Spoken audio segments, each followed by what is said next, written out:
fights at the fair continued. Of course. The fights. Of course they did. Of course. Like unbelievable. Like there's so many videos. Like there are like 20 fights at the fair. I'm like, could you go to the fair and not fight? Could you do it?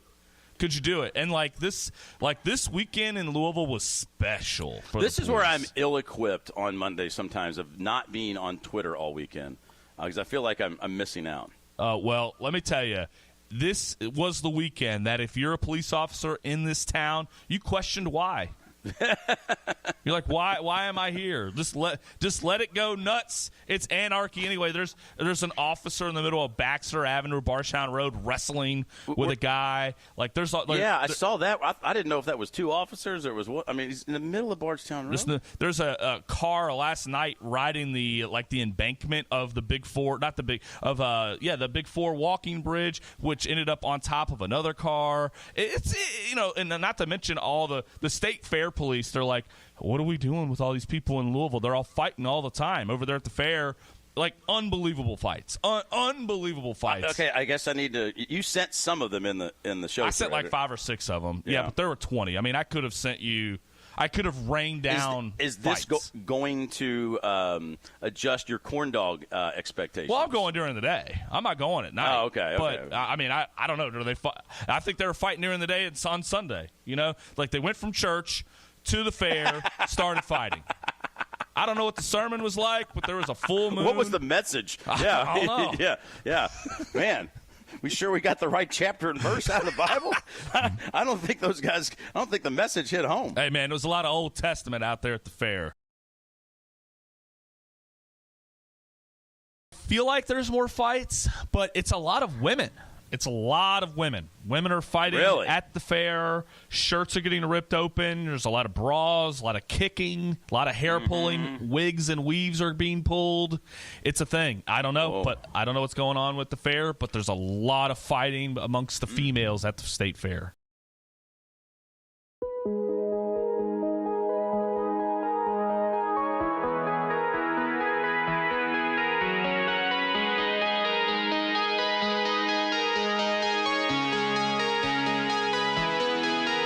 The kids are down.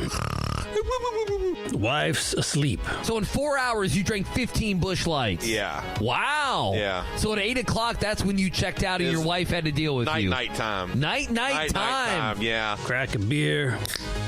Pour a bourbon. It's After Dark. On ESPN Louisville Plus. Subscribe and smash that freaking like button. Now here's Justin Soforo. Sofuro. How do you Soforo. say Sofuro? No, it's fur. It's fur, not four. That's why it's fur, man. Soforo.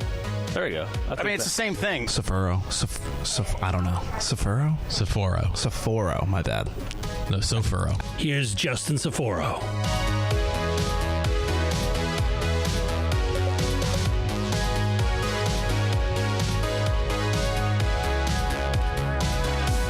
All right. Welcome in to ESPN Louisville Plus. A little bit of After Dark. I'm your guy, Justin Sofro, leading you into this one more time. We've done these things a few times. We're going to have a little bit of fun once again, hanging out, drinking a couple beers, maybe have a bourbon, whatever you're going to have. And we're going to talk about the football season is finally here. Joining me today, as we have the last few times, is my guy, Dwight Young. If you've watched any time in the past, it's about a year ago now, but we did the Now We Can Talk Like Men podcast, the Clay Travis podcast, if you want to be Andy Sweeney and say that. But anyway, what's up, Dwight? How you doing? The fair, not really your scene, right? Yeah, we talked a little bit about it, but like, who doesn't love the Kentucky State Fair? Why do you not like going to the Kentucky State Fair? I am not above these local yokel bumpkin activities. Like, I love that kind of stuff. But the fair is even too much for me. It's too BBN. Much. I don't even know, to be honest with you, I don't know what you do at the fair other than look at farm animals. Okay, get into fights. And look at farm animals and see some bands that were popular like 15 to 20 years ago.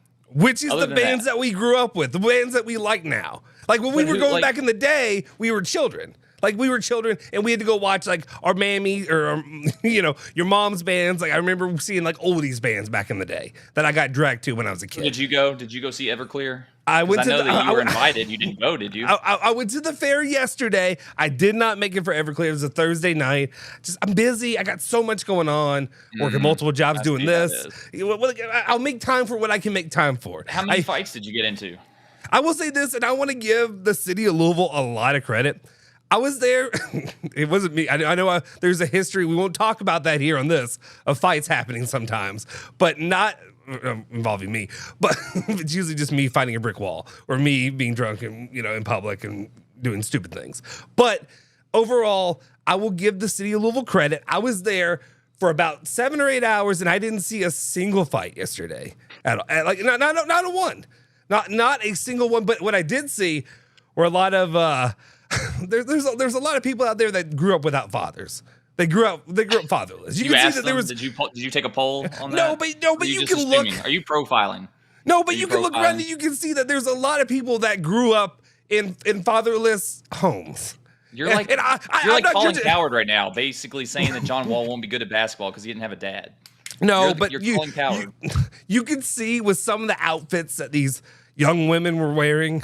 And some of the way people conducted themselves. I'm not acting like I'm above it. I grew up in a house without a dad. I'm going to drop that right here to start the show. I'm going to start us at a low level right here. I grew up without a daddy. Daddy wasn't there to take me to the fair. Daddy wasn't there to change my underwear. I don't know the rest of the song. You've seen Goldmember, right?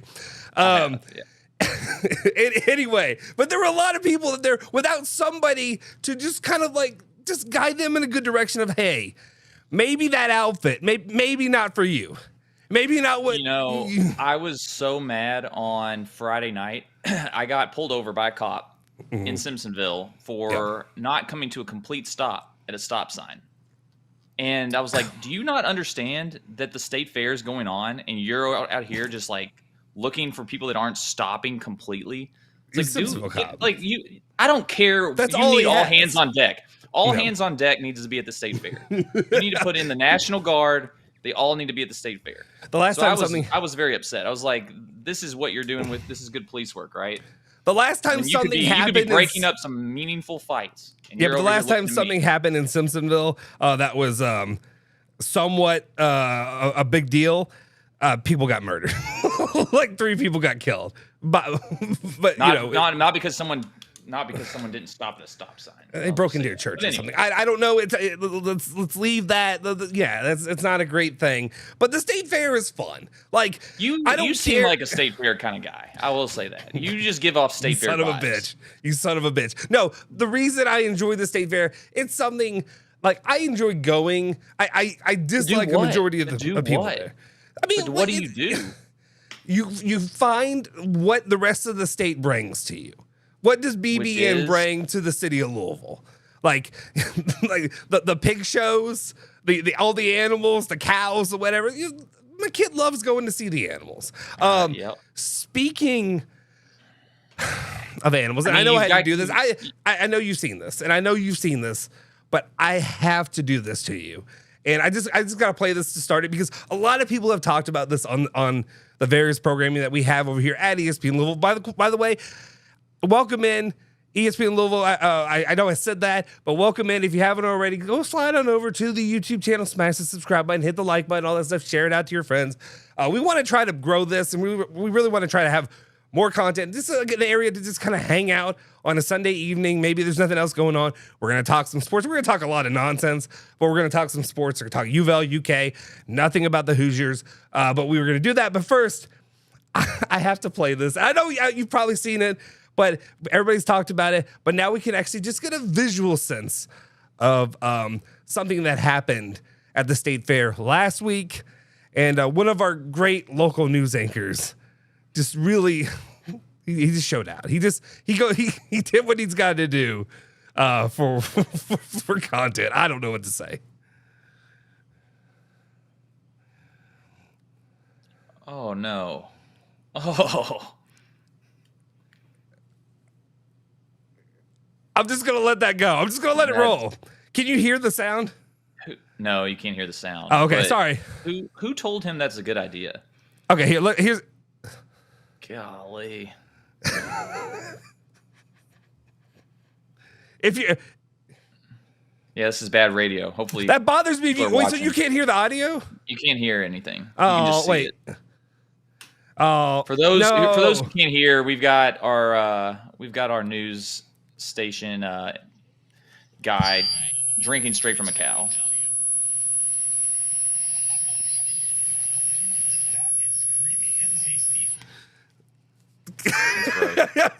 I'm sorry. Okay. I thought it played through the audio. It didn't play through the audio. That's my bad. We're still learning how we're doing this thing. Anyway, he says extra butter, fat in the milk.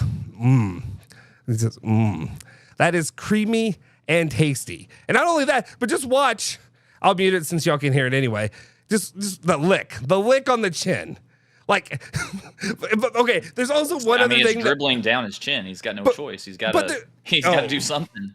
There's two things I want to know, and a lot of people have asked us, like, did somebody, like, was it a bet? Because in the background you can hear it. I'm sorry, y'all can't hear it, but in the background you can hear somebody say, "Oh, he actually did it," or "He actually's doing it. I can't believe he actually did it," or something like that. So that means it had to be a bet, right? It had to be somebody put a bet on Scott Reynolds. And Scott Reynolds has been around Louisville. He's also famous for, this little piece of sound. I know I have it saved in here. Let me, little sounder. It's already up. So there we go. Sick of their shit. That was Scott Reynolds a couple years ago during some of the fights that happened at the fair. But anyway, I just love it. I love Scott Reynolds. I don't want to remove it. I don't want to remove it. WDRB. Scott Reynolds, are you a Ville fan or UK fan? I think his kids. I want to say his kids are. I think they're UK fan. Is he?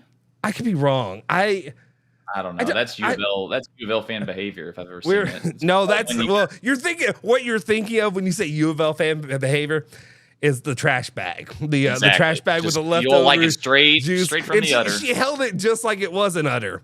But exactly. I mean, hey, I give him credit. Like, if that's content, like that's a step that I don't know that many people will be willing to take to go that next step and just drink it right from the udder.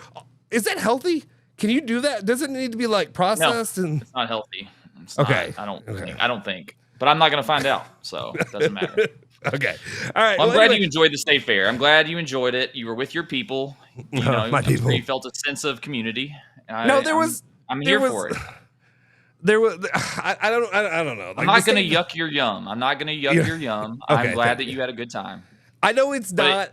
I know it's not what you love. Society. I know. Well, I'm sorry. We're not all fancy lawyers here. We don't live the privileged life that you live. Not all of us can go on vacation every other week. UK fans in general, just not our scene. That's all I'm saying. No, motherfucker. You know how many BBN, how many BBN T-shirts I saw when I was out there? They were Louisville fans too, but a lot of BBN. This is BBN thing. Okay, speaking of people that grew up with fatherless homes, you've seen this, right? I think you saw this. A piece of art was removed from the fair. A very important piece of art. I did not. No, okay, can you tell me if this looks familiar at all to you? No comment. Have you seen anything that looks like this before? Has there ever been a time in your life? Yes. What about it? Why does it look familiar? Is it The Office? Is it from the show The Office? I'm not. It just looks familiar. That's all I can say. So you've seen this before? It looks familiar. That's all I'm going to say. What are you getting at? Did it win an award or something? You've seen this. What are you getting at? I don't know what you're getting at. So you've seen this set before. You've seen something that looks like this. This is a piece of art that somebody did. It's a miniature. I believe I have. Okay. Could you place a moment in time where maybe you've seen this before? Like, just off the top of your head? Couldn't do it. Would you say that you? Could you? Like, I have not seen this personally, but I know a lot of people have. Do you so what know? Are we talking about? Do you know why it might be famous? Nope. Okay. This is a world-renowned. Okay, and we'll get off the fair in just a second. We'll talk sports in just a second. I'm sorry, we're 14 minutes into it, and I'm still in the fair. But this is world-renowned art. No, Anthony Eason. It's a casting couch. That explains why Justin knows what it is. It's I didn't know what this was before then. Okay, it's a casting couch for what? For your type of films, I would imagine. My type of films. Yeah, that's why we don't record every Sunday, because usually Sundays are Justin's night. To watch it's my time to myself. Is that what it is? Yeah. It's my alone time. Yeah, this is the set of a pornographic film. Which location. one? I don't know the exact location. Damn, he's down bad. And I love it. I love you, my guy. I love you, Lawrence. Love you. We're gonna get to it. Game week. We're gonna talk about it a little bit. But yes, it is a casting couch for pornographic films. That's what it is.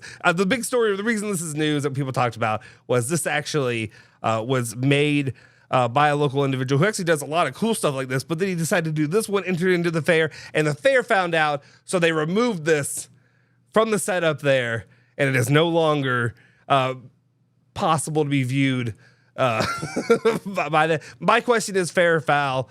Do you think that was a bad move by the fair to remove it, or do you think, as a father, that is that's something you would have done? I think that it is on brand with what the fair, is all about. So I don't know if it's perfect for the people at the fair. Just say it.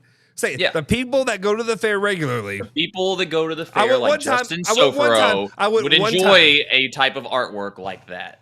You love a corn dog. You look that piece of artwork and the state fair. It's like two of Justin's favorite things. They're just blending together. So I can understand why you would be upset they would pull that. Reality. I personally don't care. I really could care less. I'm not an art guy. I'm not going to pretend to be an art guy. Reality it looked like a clean place to shoot a film. It's a still life. Other than that, okay. Yeah. Well, okay. It looked fine to me. That's fine. But I didn't know what it represented. Yeah, you didn't know. Okay, I don't believe that for a second, but that's fine. Anyway, let's fine. Let's move on. Let's get into it. Week 0, we're finally here. Sports ball time. It's time to get into it.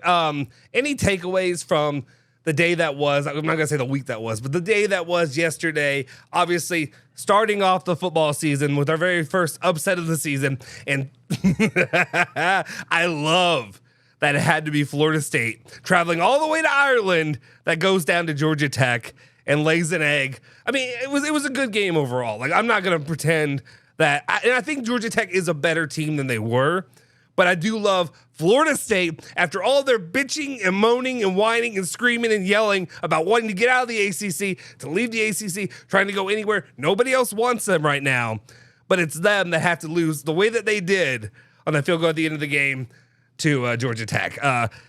Any other takeaways? You can talk about that game, whatever games you want to talk about. But So I am curious. So from a U of L fan's perspective, because it seemed to me like at least the majority of U of L fans that I spoke to last season, when Florida State was left out, a lot of U of L fans had Florida State's back. Like, that's BS. This is conference bias.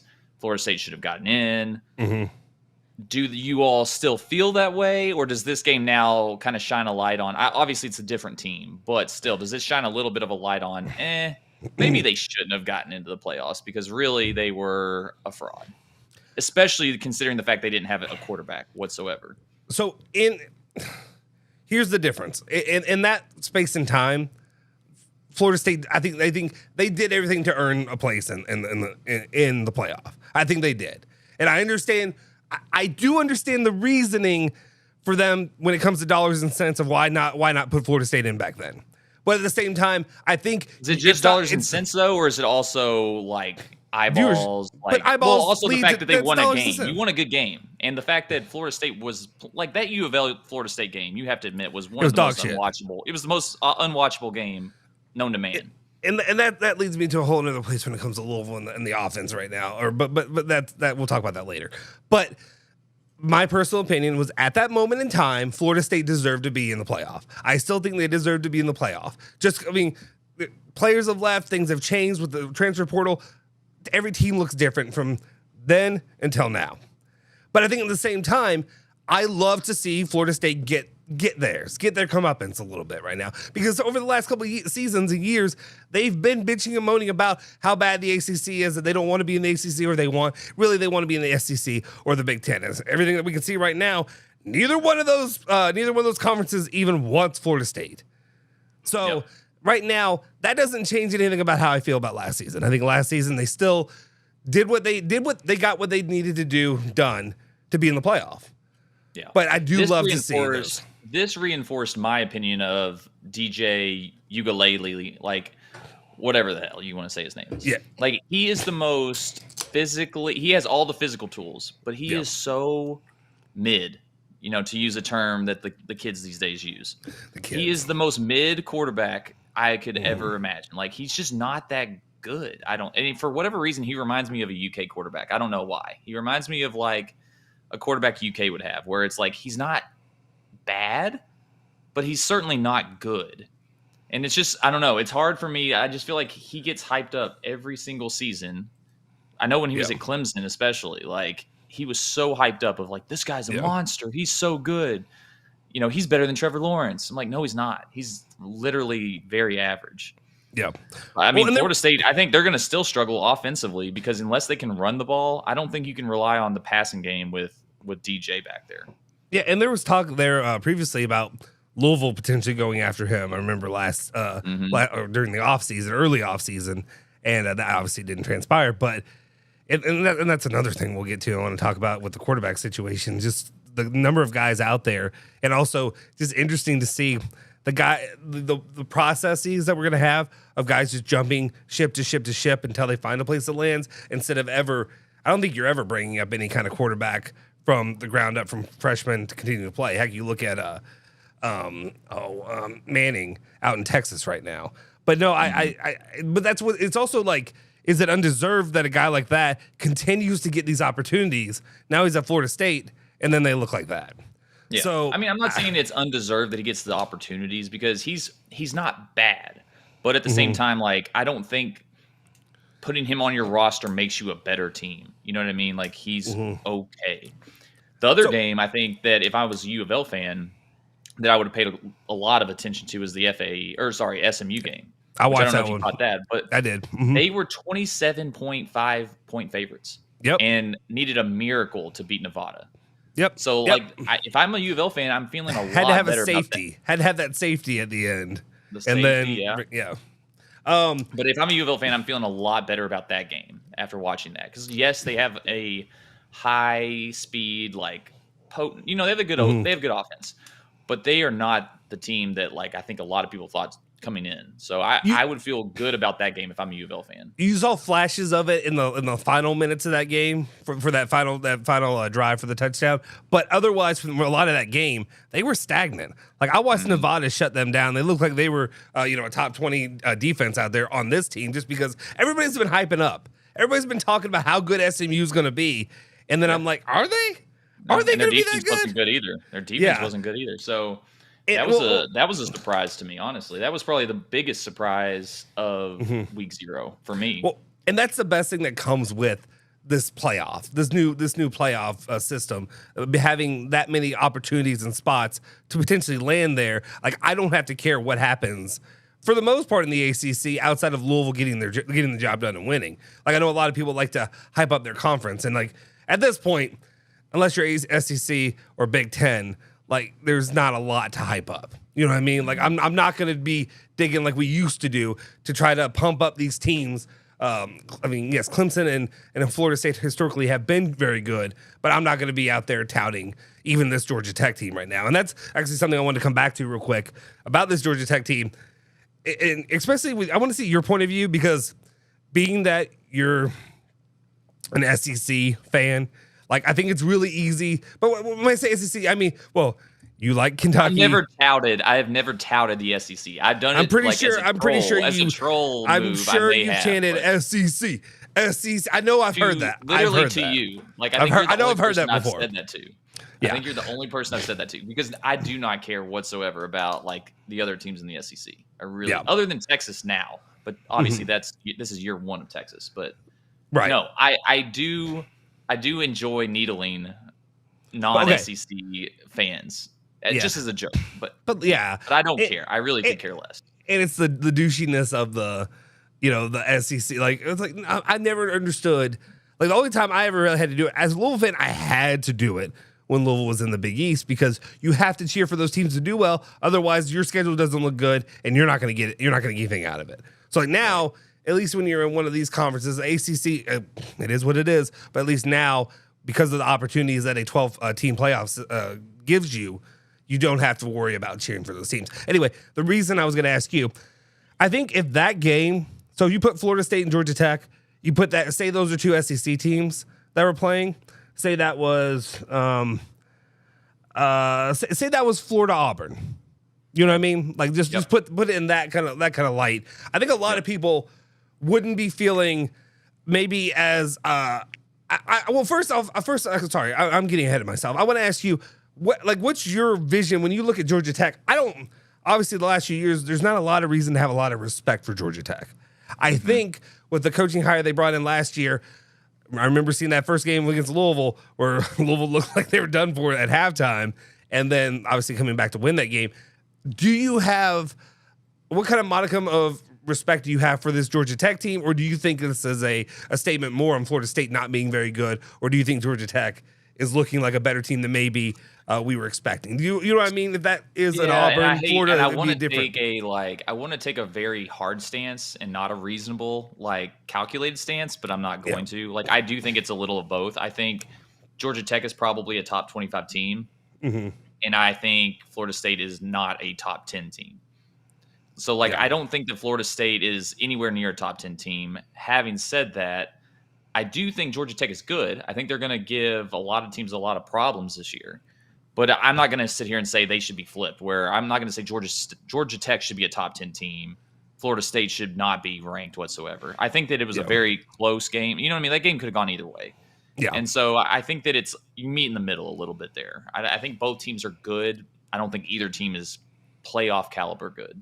Even with an expanded playoff. I don't think either of those teams will. I don't know. You never know, again, with how the schedule shapes up. But neither of those teams strike me as one of the top 10 to 12 teams in the country.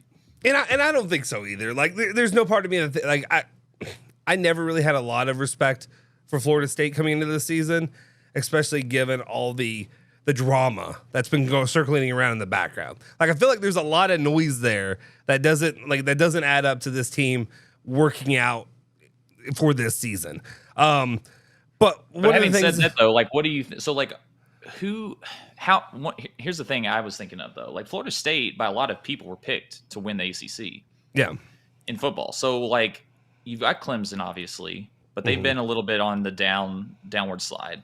How many teams realistically do you think the ACC will have in the playoffs? In the playoff? Yep. I think it's 2 max. Yeah. I think legitimately right now you're probably looking at. I think honestly, let me look at. Oh, I had this. Well, I'm gonna pull this up. I'll pull it up later for everybody. But I was looking at the schedule, even of the teams in there, and there's nobody I really have much respect for.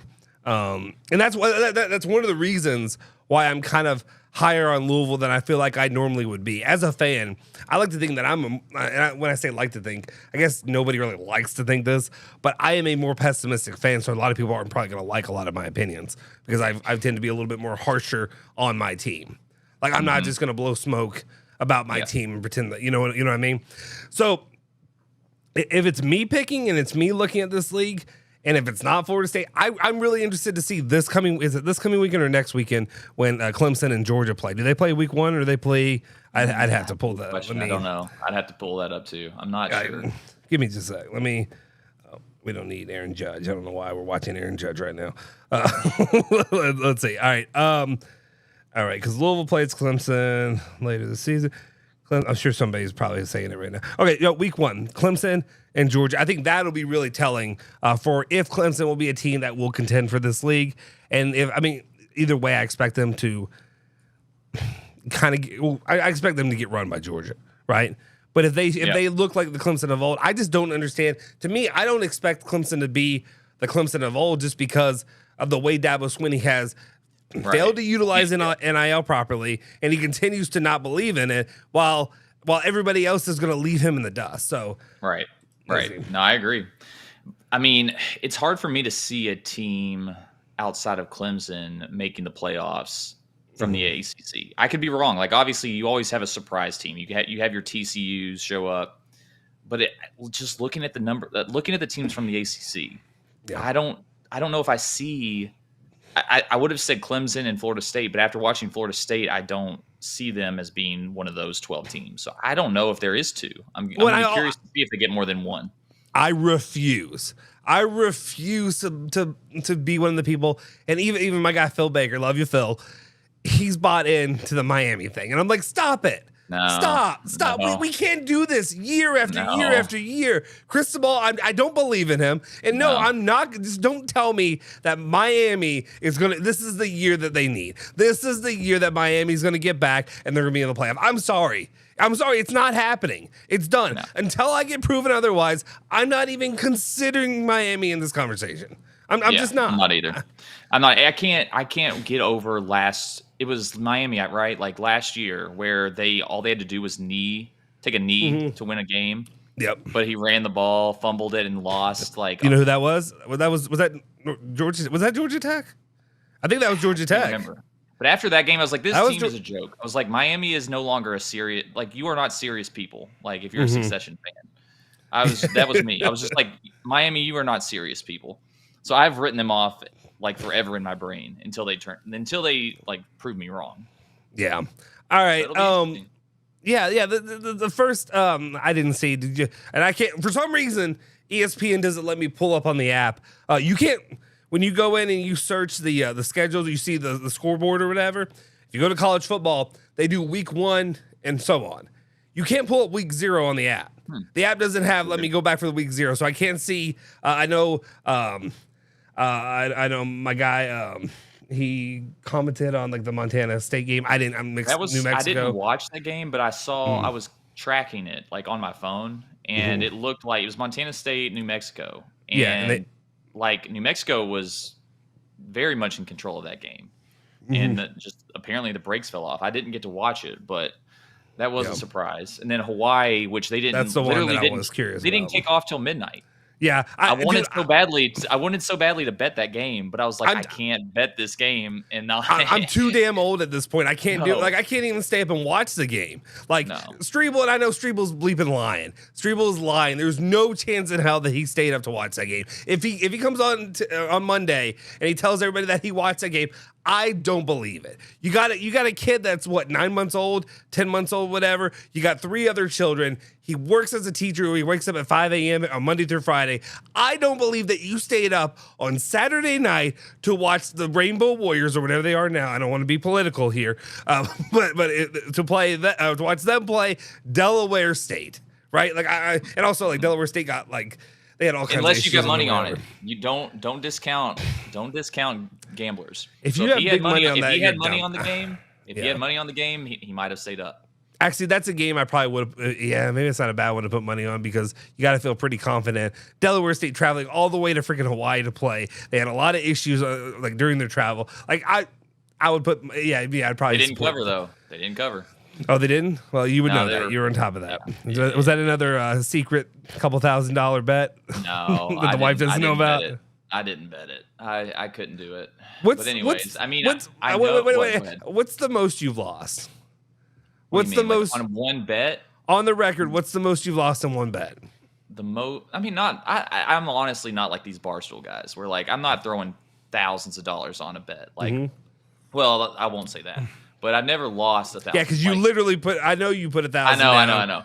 But I don't. I don't. Don't let Allison find out. Some of these Barstool guys are throwing like $50K down on a bet. Like no. The most I have lost though on a bet was $600, and it made me want to actually throw up. Like I actually wanted to puke. It was bad. It was bad. I don't think I could even place the bet. Like even through all the Kenny Payne stuff, I don't know that I could have placed a bet for more than more than $500. I don't even know if I could get close to 500 and feel good about myself doing it. But anyways, no. I mean, talking about U of L though, like. I mean, I know we're going to go down the schedule for UK and U of L, and so maybe this is a way to transition to that. But I was looking at U of L's schedule, and you guys have, in my opinion at least, a lot of swing games. Like a lot of games, in my opinion, that could go either way. Yeah. Where I think screw it. Let's just pull it up. Let's pull it up. Let's pull it up. But for UK, which I know we're going to go through their schedule as well, but like I feel like there's a lot more like certainty. Like a lot of like, okay, that's a win. Okay, that's a loss. Like it seems like U of L almost has half of the schedule that, you never know. I'm just gonna go ahead and pull this up. I'll cover me. That's fine. Let me let's run through the schedule real quick. There's some other things I want to talk about getting into this, but I'm just like, this is just like a fun little refresher course trying to get back into doing this thing. And I really just want to, everybody's done it. Everybody's been doing it. So I don't want to get too boring with this, but I do kind of want to run through the schedule a little bit and kind of give our opinions on how this season's going to go for our teams. But I do personally believe that kind of just going into each game and really breaking it down like people like to do, it's boring. It's boring to just go through every game deeply. So I'm just going to go through. We're just going to go off them pretty quick. So I don't. Go through each one and tell me win or loss. Just win or loss. I think I want you to go first. Okay. Just as the conducting fan. Yeah. Okay. Yeah, and I can do the UK one first. So that'll be more fun to do it that way. Okay. All right. You ready? They open up the season August 31st at noon against Austin P. Win.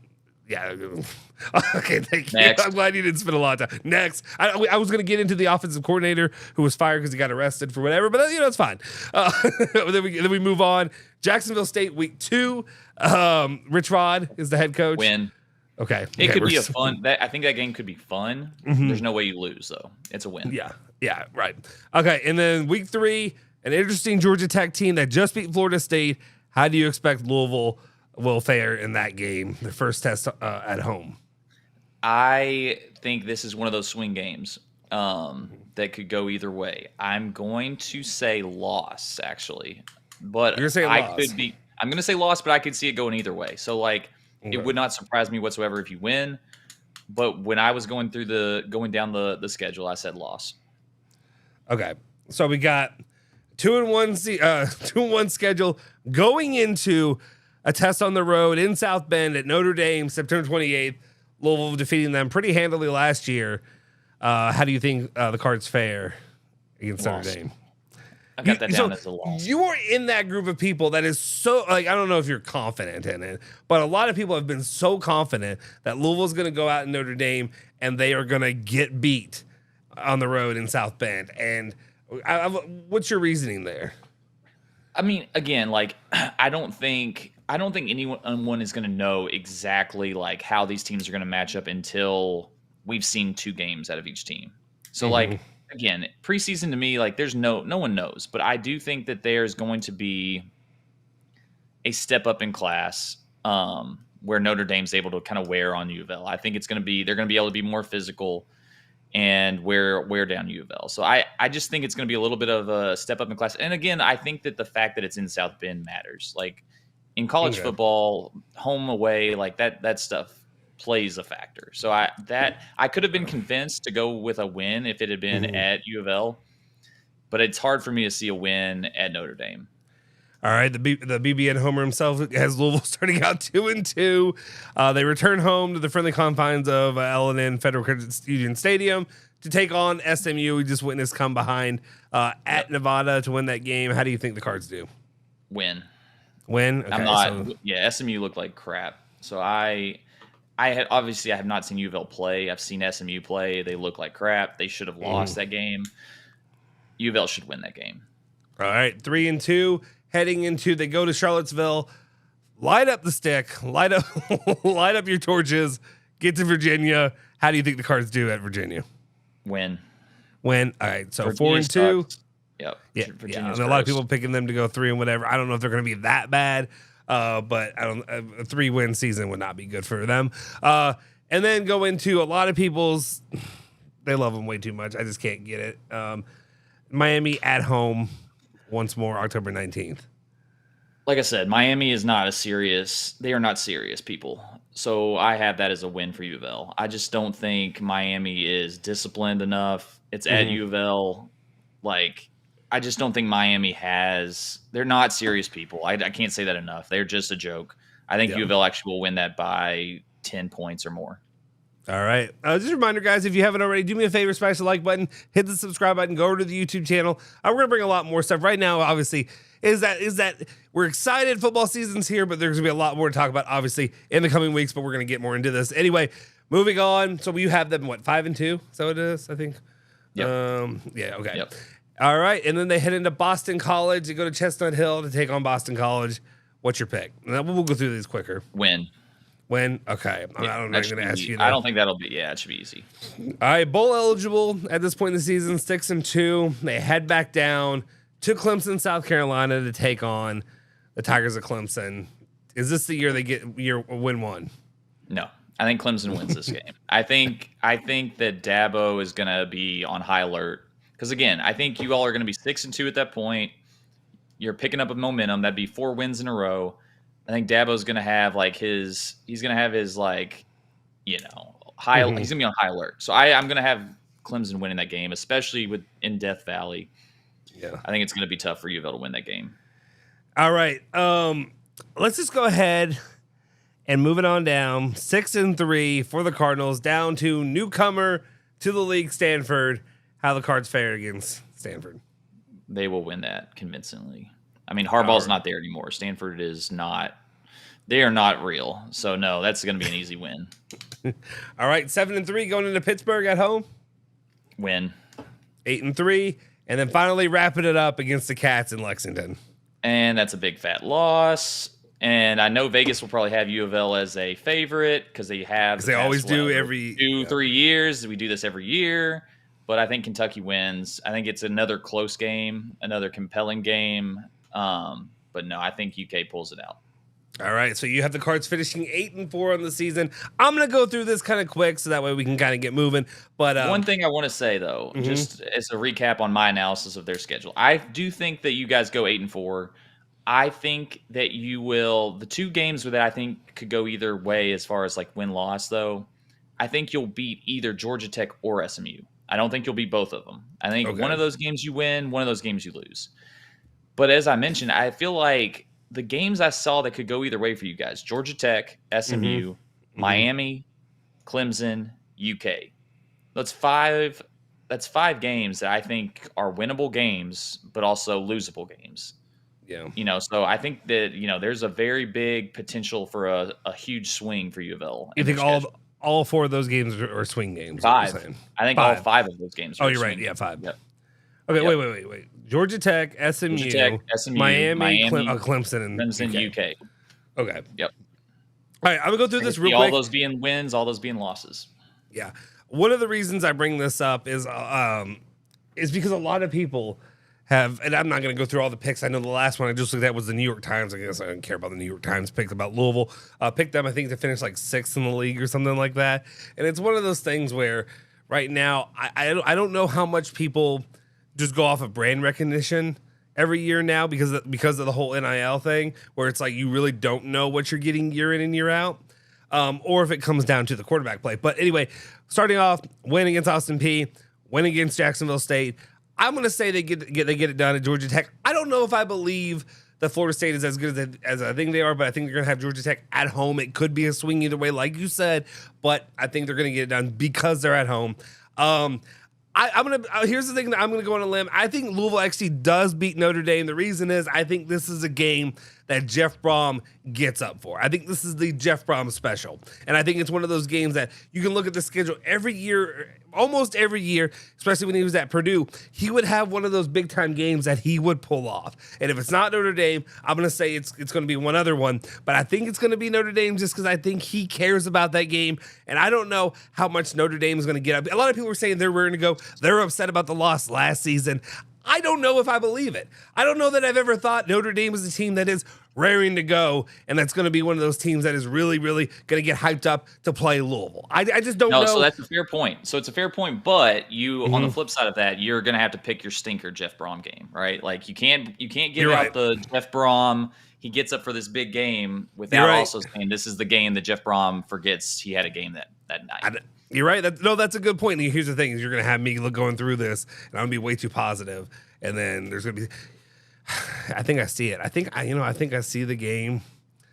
Okay. All right. Let's continue going. Okay. That's a 4-0 start. Things are on the high. SMU, and this is again, I'm being too positive, but like you're such a negative fan. You were saying how negative you are. Now you're like, we might not lose a game. Well, and I'll give you some of my reasoning here in a minute, but like, I don't think SMU's that good. I don't buy any of the hype into SMU. I watched all those people talk about SMU, blow smoke up their ass about how great SMU is. I don't buy it. I don't think they're that good. I think they're a mid-team. I think they're, I think the ACC got the Dallas market, and that's what it was. They were respected enough last season, but I just don't believe in SMU. I'm not going to believe in it. If they upset Louisville, then I will have respect for SMU. Until that day, I don't think SMU will beat Louisville. I'm going to say Louisville's going to win that game. Starting out 5-0. Damn. Okay, now I'm second guessing myself because of that. Maybe that Georgia Tech game. Maybe I have to come back to that. Georgia. I know. Now there we go. Woo! Go ahead and buy your tickets. Buy your tickets. Virginia's so bad. Shit, Virginia's so bad. They are bad. They're so bad. But is this the game? Is this the Jeff Brom forgot that he had a game this week game? Okay, chat, let me know. If there's anybody in the chat, let me know. Let me know. What's the stinker? What's the stinker for Louisville for me picking? Is it going to be Virginia or is it going to be Boston College? Or which of those two stinkers? I think Pittsburgh at home. God, Pittsburgh's one they always lose. You know what? Okay. Chat, let me know. What is the stinker? If you're in here, let me know. I'll give it a few seconds, but I just really want to think about it. Oh.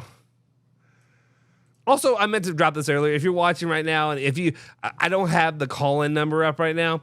If you have my personal number, you can call my personal number, and we'll get you in on the show. You can call in that way. We're just going to leave it that way to be safe right now. Okay, I'm just going to have to make a pick.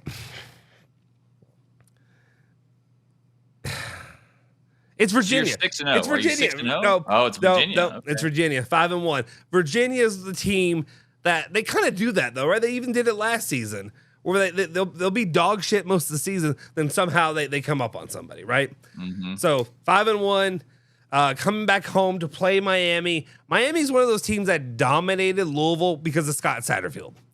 Every other opportunity, I feel like Louisville has played Miami pretty well, outside of obviously that, it was still a really good game back in 2004 when they lost. I feel confident that Louisville gets up for that game, gets up for the pipe game, if you will. Playing, well, even though they should play for a pipe. They don't need to play for the boots. They need to play for a pipe.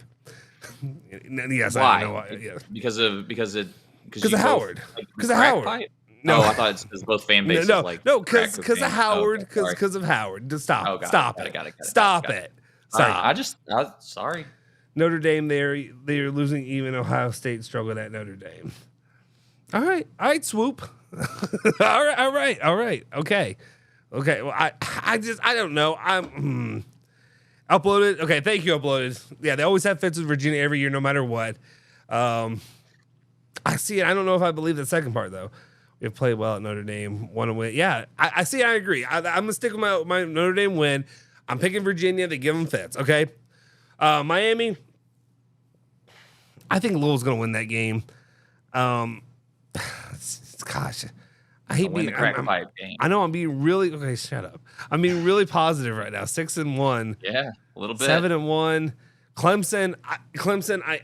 That's the game that I think. I don't know why. There's something in me right now that says even if they don't get Notre Dame, I think they get one of Notre Dame or Clemson this year, and I think a lot of that has to do with there's just a changing.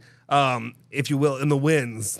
I'll show myself for a little bit now, and I'll put you back in a minute. But there's a little bit of a changing in things happening right now when it comes to Clemson, and I don't know if I believe that they can maintain the success that they've had in the past while failing to embrace NIL in the way that Dabo Swinney has. I think that game is going to come down to two things. One, what is Clemson's record at the point of that game? Like, are they competing for a playoff spot, or have they like kind of already like, crapped the bed?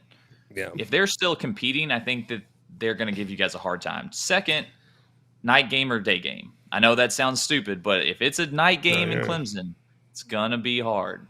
Yep. Day game against a Clemson team that maybe has already dropped a couple like duds, then maybe you can beat them. But I think it's going to be tough to beat a Clemson team competing for a playoff spot, especially in a night game. Yeah, I am, just because of the history there. You haven't won yet.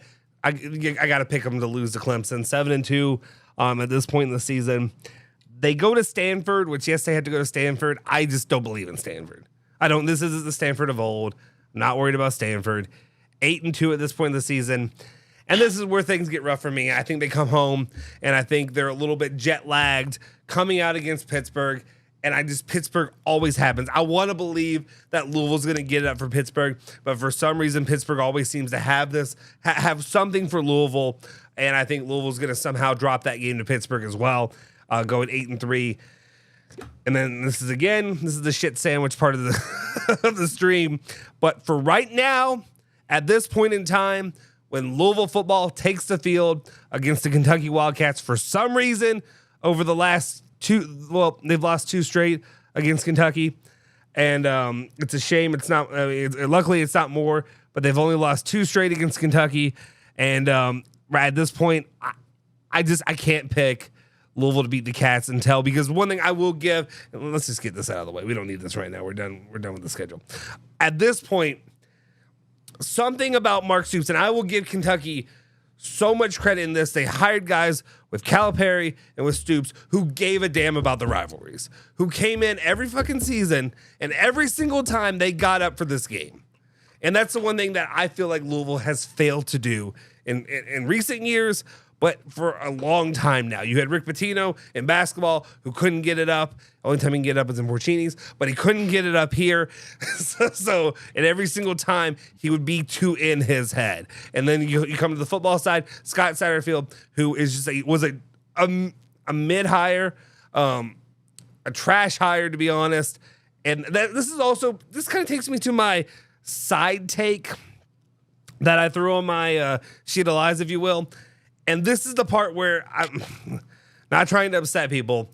And luckily, I don't think the people at U of L will hear about this, so I won't get a call from Diener tomorrow. I may. We'll see. But anyway, this is one of those things where I sit as a fan of Louisville, and because of my negativity maybe overall, I looked at it like, is there a possibility that if Louisville doesn't hire Jeff Brom, that I seriously wonder if the football program might be, I don't want to say dead, but it might just be, what's the word I'm looking, mediocrity is accurate, but kind of like what Kentucky Kentucky football used to be, what Louisville football was with Steve bottom Crackle. dweller.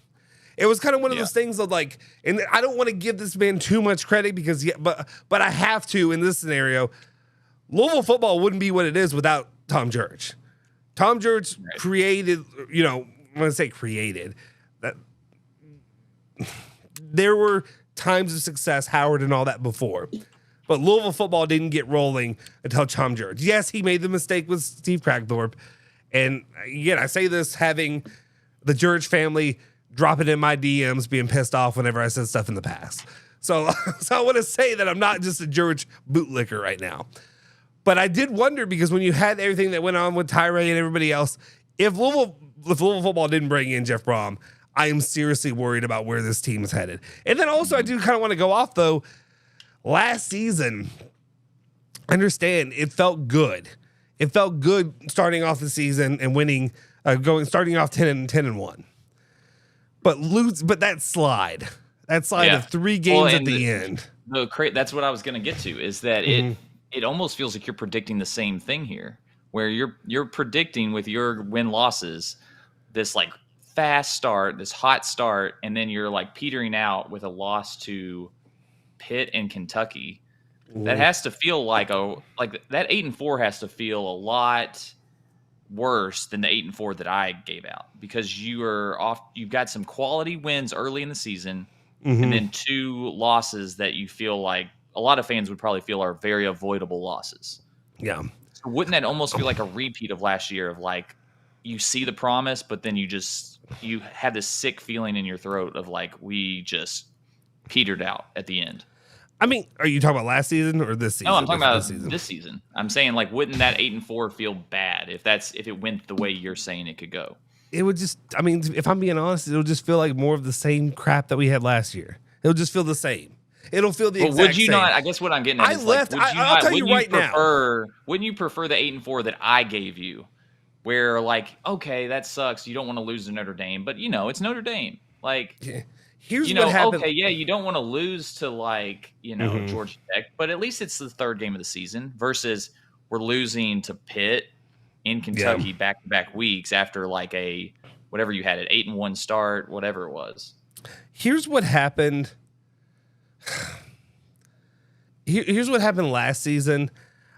I had to watch. I had free tickets offered. I paid for a ticket to this game. I overpaid for the UVille UK game because I just felt like the time was coming. It felt like it was time. It was a good game for Louisville to win it. I mean, and for the most part, at the beginning of the game, Louisville in the first half, I felt pretty good about it. And then Louisville does what Louisville does when they play Kentucky in any sport at this point for the last since things have changed with the people in charge. Like, you know what I mean? Like whoever is coaching the team, whatever. It's been par for the course every single time since since they've changed coaches and everything else that melted down. The worst part about this game is I literally stood there with James Strebel, who's a UK terrorist. I had Justin Jeffries, former UK football player, and Max Godby right next to me for the entire experience. It started off cordial at first. It started off with there's that little bit of like, it's at Louisville. Jeff Brom's kind of got it rolling. They're 1-2-10 games. And then I watched Strebel. He also made an ass of himself on the post-game show because he was way too drunk and shouldn't have gotten on there. But it was fantastic. It's great radio. But after that experience, I sat there as defeated as I've ever felt as a fan. Because it just kind of felt like, are we prioritizing this game? Because I know that Mark Stoops cares about this game. Every damn time. He will be 7-5 Stoops all year long. But if he's 6-5, he's going to win that game. He's going to win the game like at this point. And I have no hope right now that Louisville's going to actually bring the intensity that I expect of my team in that game. The UVille UK game used to just be easily. The only thing is, I'll give you this: is it was a close game where I felt like before this past season, before 2023, it was UK was pretty much handling U of L. Like the scores weren't really close. It wasn't really competitive. Where it felt like UK last year, we at least kind of had to sneak up on you guys a bit, right? Like it was very much a close, competitive coin flip type of game. So, I mean, I think that at least you can hang your hat on that versus like the Satterfield losses were not competitive games. Like those were UK just outclassing U of L, like at least at the line, where it wasn't that way at all last year. With Satterfield, I felt as separated from my football fanhood as I've ever felt. Because nothing about him, like, and I hate that people do the. He looks like a CPA to me. Like he does not look like a football coach. He looks like he could do your taxes. Yeah, that's fair. But like, what it is like, so much. He lacks so much testosterone. Like, you know what I mean? Like, there's something about a football guy that I need in my coach going into this game, and that's why, like, as much as I hate Stoops, like, I respect him for that. Like, he is a football guy. Like, that's what he cares about. That's all he does. And for this game, he's gonna start some shit. He's gonna start some fights. He's gonna do whatever. I just want to see Jeff Brom do that. And the only thing I worry about a little bit is Jeff Brom's almost, there's an air of a little bit like he's a little bit too respectable in some points to push those buttons. And I need that button to be pushed just a little bit. We'll see. Tickle it. I think he definitely has it in him. He's got the fire. I mean, we've seen it when he was a player. obviously the famous like XFL, interview. Like we know that he's got a fiery side, so I don't think you have anything to worry about there. But I still think UK should win that game, especially with it being in Lexington. But you never know.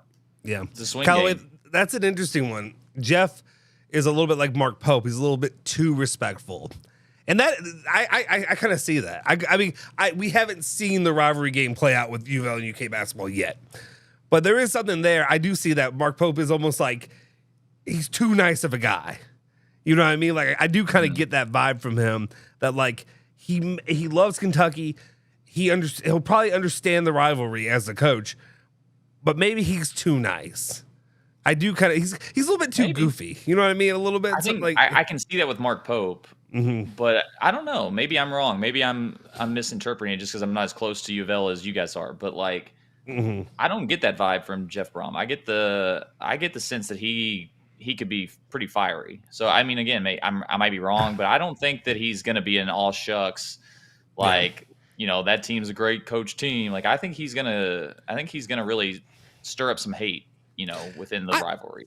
And I hope so. Like I know Diener and everybody that's close with him says, oh boy, like he understands it. He gets it. He understands the rivalry. He knows that's what matters this season. And at this point, that is kind of what matters. Like I know at least with Jeff Brom, I feel like after last season, I can always kind of dream of a playoff, right?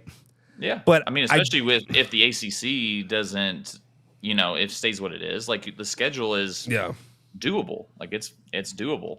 So for me as a fan, I can put that a little bit on the back burner. Yeah, like I would love to compete for a playoff. Win that fucking game. Win that game. That's what I care about this season.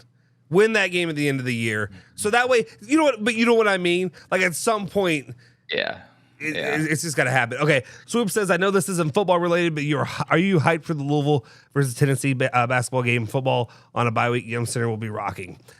Man, at this point, yes, I'm excited for it. But at this point, I'm just excited to have anything to be excited about when it comes to basketball. Like I will say there's probably a little bit of like too much. I'm maybe getting a little bit too hyped off of the Bahamas performance. You've seen Kentucky play down there. You've seen Louisville do it in past years and all that. But they looked good.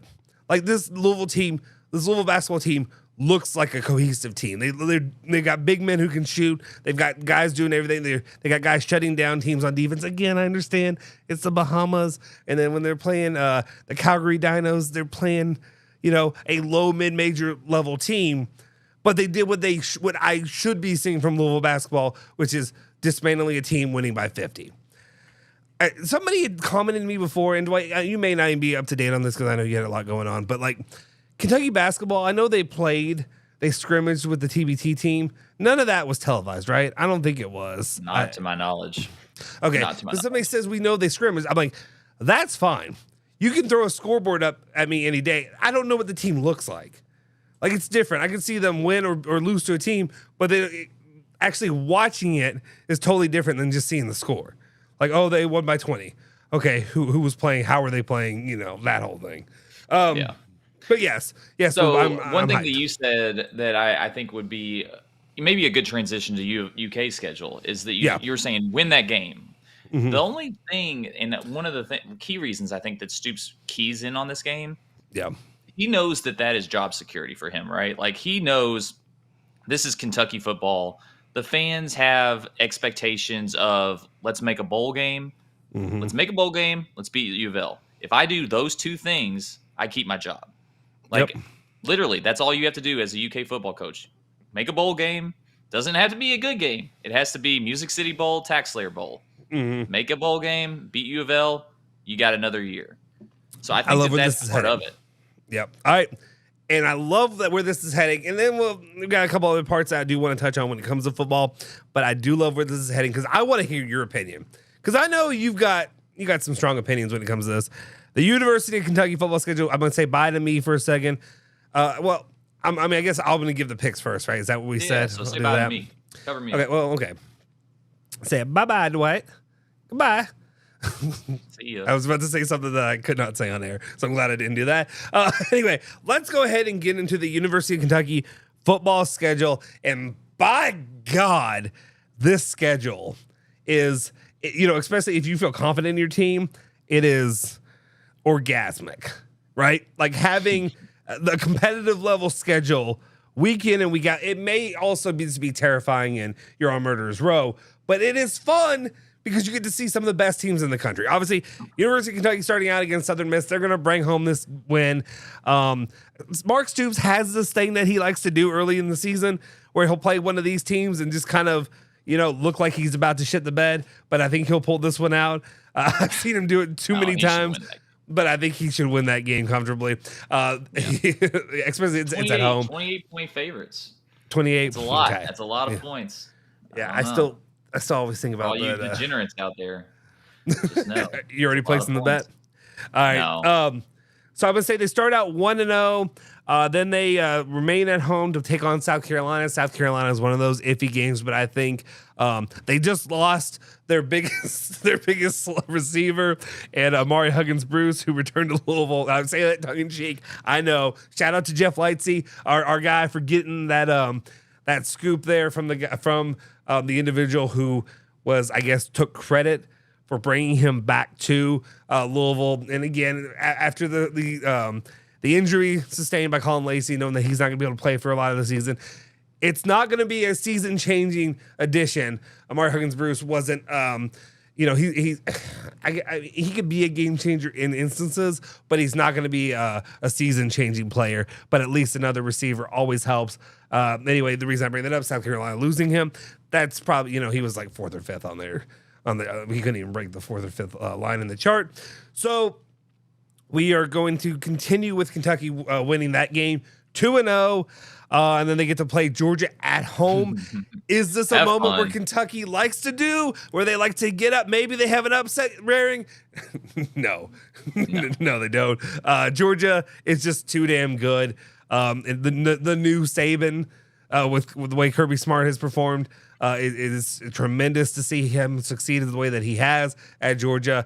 And you're probably looking at another title year for Georgia.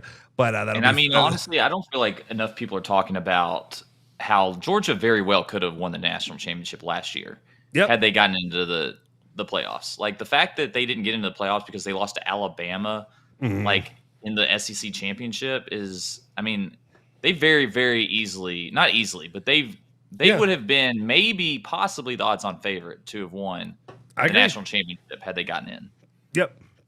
Yep. So first loss of the season, nothing to be ashamed of there. So 2-1. With a loss, Georgia at home. Then they go on to play Ohio, another win for Kentucky. I just don't see Ohio performing during family weekend of all weekends. And then Kentucky goes on the road to play at Ole Miss against Lane Kiffin. I think this is a game that they win. I know Lane Kiffin's done some good things at Ole Miss. I just don't think this is one that Mark Stoops loses, especially given this is kind of one of those must-win games for Kentucky this season, just given how daunting the remainder of the schedule is. You can see it is coming up quickly. So that puts them at 4-1 to begin the season. They go on to play Vanderbilt at home. I think they start out 5-1. I don't see them losing to Vanderbilt at home. Obviously, they lost last year, but I just don't see that happening this season. They head on the road down to Gainesville to play Florida. I'm going to put them at, that's going to be a loss, I think. Well, actually, wait. Billy Napes. Oh, Billy. He's not a good coach. He is not a good coach. But I just... Billy Napes. He has the look of someone. Let's switch it up. Sorry. I want to roll it back. Okay. I want to change it. I'm going to say they drop Ole Miss.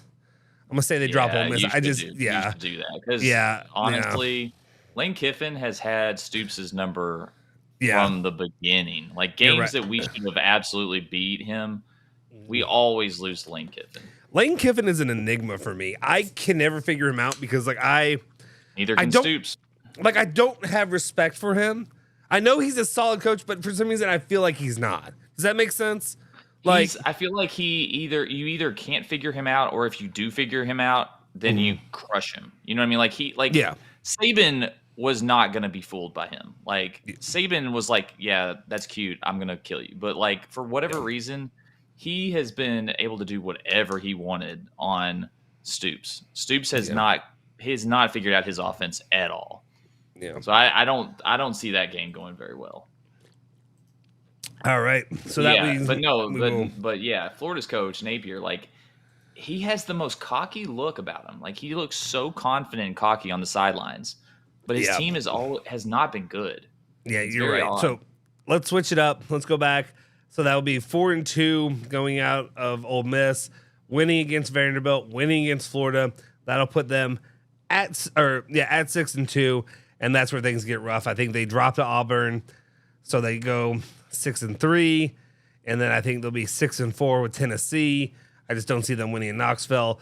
Get to 7 wins with Murray State, and that is, did I say 7-4, or is that 8-4? Wait. You have them at 7, I believe. Okay. 1 win, 2 win, 3 win, 4 win, 5 win, 6 win. Wait. Hold up. Hold the fuck up. I'm sorry, guys. 1, 2. I'm drinking too many beers. 1, 2, 3, 4, 5. No, that's 5 wins and 4 losses after Auburn, right? Yeah, 5-4. Am I fucking up? Yeah, you're drunk. Why can I? You can't count. You cannot count. Okay. So you said Southern Miss win. Southern Miss win. 1-0, 2-0, 2-1, 3-1, 3-2, 4-2, 5-2, 5-3. Okay, 5-3, 5-4. Yeah. They'll get their 6th win against Murray State. Yeah. So I'm going to pick them. They're going to be 7-5. I'm going to pick them winning against Murray State. I'm going to have them losing to Texas if Texas continues to be the Texas that I saw last season. And then until Louisville actually wins this damn game, I'm going to have to pick Kentucky. So I pick them 7-5 coming out of this season. Sorry. Yeah. No, my bad. My bad. And I will not take up much time because I agree with almost everything you've said. The only thing that I had, and I even put in my notes here, I think these 2 games could flip. I have us beating Auburn, but losing to Florida. Primarily because I think that Florida's away game, Auburn's a home game. I think Florida's coach, even though he's a terrible coach, I think he needs this win more than he needs anything in the world to keep his job. So I think that it's 7-5. I had those 2 games flipped, but I did say that I think we win one of those games. I think we lose one of those games. I don't know which it is. So I do agree with your analysis. You know, it sucks because I felt like with the expanded playoffs that UK might have a sneaky chance. Like if the SEC East is down for 1 year and UK maybe loses just to Georgia, I did think that there was a chance that UK could sneak into the playoffs. But now that you've got Texas, Oklahoma, you're getting rid of the East-West. So now you could play like anybody in the SEC. I feel like that just basically eliminated any advantage that an expanded playoffs could have given Kentucky. So it sucks. You know, I think as a UK fan, you have to be realistic. You have to hope for anywhere between 7 to 9 wins, and you're happy with the outcome. Again, I think that this is more like a 7-win season because I think this is Murderer's Row. Yeah.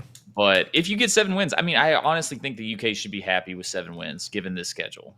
What do you think? As long as you have the right 7 wins. As long as they're the right 7 wins. What do you think is more likely, given this schedule, that UK gets 7 wins, or that they're closer to 6?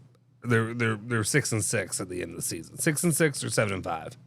Like, what's more likely? More likely. Like, yes, we picked. I have them at 7-5. I have them at 7-5, so I think 7-5 is more likely than 6-6. I think that 6-6 is more likely than 8-5. Yeah, well, see, Or 8-4. Sorry, 8-4. 8-4. Yeah. So I do think that 6-6 is more likely than 8-4. The reason but I'm gonna guess 7. Reason I didn't really go to the 8-4 was because I feel like 8-4 is just so hard to do with that season. So I look at it and I'm like, same thing with Louisville. I look at the schedule and yes, I picked them out to play to win that many games. But then I'm also like, gosh, there's just such a good opportunity for them to lose some stinker that I'm just not expecting. The Vanderbilt one that they do pretty regularly on and off of that one. Take Ole Miss or Florida, one of those games. There's no EKU at least. There's no EKU on the schedule, but they've been known to do one of those in the past. So that's where I kind of sit with that. Robert Holt says, sorry guys, U of L 9-3 with win over Kentucky. I would love it. UK 7-5, no quarterback hurts for UK. And that's what I kind of want to get into real quick. Don't have to go crazy with it, but I do want to talk about Aaron Sovero. Can I get a $100 bet on Louisville over Kentucky? Hell no. No, you're not getting, we're not doing the Dan Issel bets. We're not doing people can do it with Dan Issel. They bet Dan Issel and they never pay him. I'm not doing the bets. We're not doing it. I appreciate it, my guy. Thank you, Aaron. But no, I never until I see them show up and win this freaking game. I'm never gonna believe it's gonna happen at this point, which is crazy because I spent the majority of my life before this 6-year stretch, thinking that Louisville would always win that game. And that it was just kind of more of a given. And then, like, when they did lose, like when Lamar fumbled, that was, a freak accident. That's just how I placed it. Anyway, guys, if you haven't already, game though, that was where everything, in my opinion. I mean, obviously Lamar was good, but Stevie got loose game. What was it? Our senior year of high school. Yeah, but that was Cragthorpe, and that was that was our senior year. At the same time, that was back when it was the first game of the season, and so U of L was still that team still should have beat that team. Yeah, I mean, but U of L was still going into that season as like a highly rated team. Yeah, and so that I felt like was when it was like, okay, things are different. Now we're more on a level playing field. Yeah. Again, at that point, but that was just very much Cragthorpe ineptitude, and that's one of the different facets of my conversation of like Tom Jurich making good hires. But then I wonder. And I don't want to touch on this too much because it's a sensitive topic, but like Cragthorpe, knowing what we know now and seeing he just passed away this year with Parkinson's, and I don't know how much if he could have been dealing with health issues even at that time. And it makes me wonder if because he was at least Jurich was sold on him as being a good coach, and he had done some good asterisk on that game. No. Okay, I thought you were being like, let's not count that game. Damn it, I'm trying to be thoughtful right now. But no, what I'm thinking is like I wonder if that season, if that all amounts up to just, Cragthorpe not being a good coach, or if there was something more of like he couldn't be able to handle the responsibilities of being the head coach and performing the way he should be performing because he was already suffering with early stages of Parkinson's and everything that went along with that continued to develop. I'm not going to let you steal that win. I don't know. I'm not going to let you take that win away from I'm you. I'm trying to be. I know what you're doing. I've hated on this man for so much and for so long that I'm trying to be nice for the deceased. So that's all I'm saying. All right, but whatever. It's fine. Stevie still got loose. Stevie got loose. He did. That was one of my favorite games. That was one of my favorite. At least UK football games. It's one of my least favorite games of all time. It was a classic. Anyway, going off of that, though. I do think that, again, going back to how I said U of L has a lot of swing games.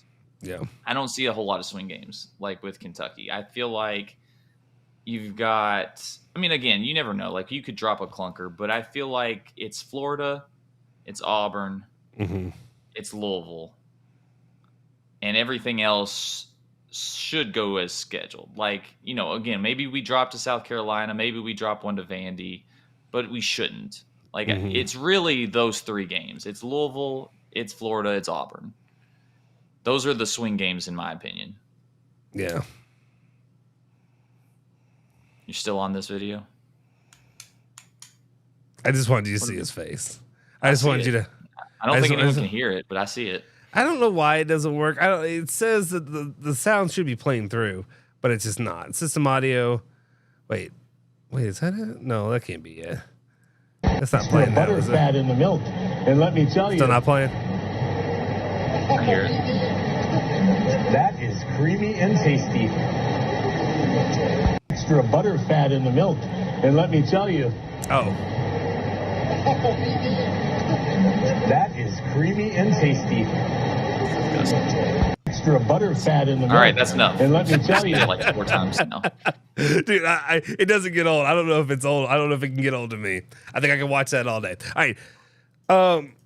I feel like things have been kind of closed-lipped when it comes to the quarterback situation for Kentucky. Louisville, I have a little bit more to go off of, but like one thing I've noticed, at least around the Kentucky camp, it seems like they've been pretty quiet about, and I've heard a lot more negative, honestly, than I was expecting for our guy down here Vandegrift for Kentucky. And I know he was pretty hyped up coming out of Georgia to land him. Didn't earn his spot there at Georgia, but obviously you're going to see a wealth of talent come in when you got the money and you got the standing that Georgia football brings.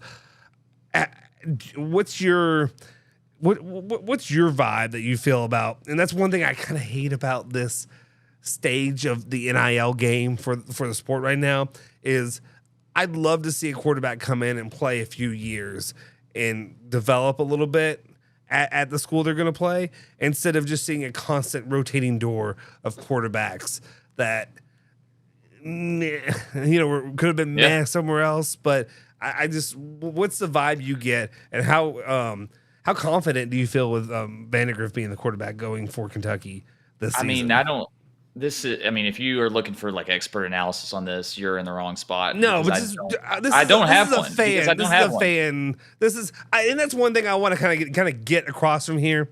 The way I want to do this thing with this show, whenever we hang out, we talk, and we're gonna do some more nonsense stuff in the future, is I'm never gonna come here and pretend like I want to do some expert bullshit and like break down, give you in-depth analysis. That's just not who I am.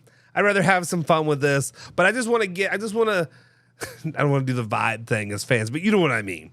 Kind of like just fans talking how we're feeling about our teams going in. Yeah. I mean, I just because of, just recent history, I don't waste my time like looking too much into preseason hype or non-hype, because, Devin Leary, feel like he had a lot of hype going into his season. Like, people were saying how good he was going to be.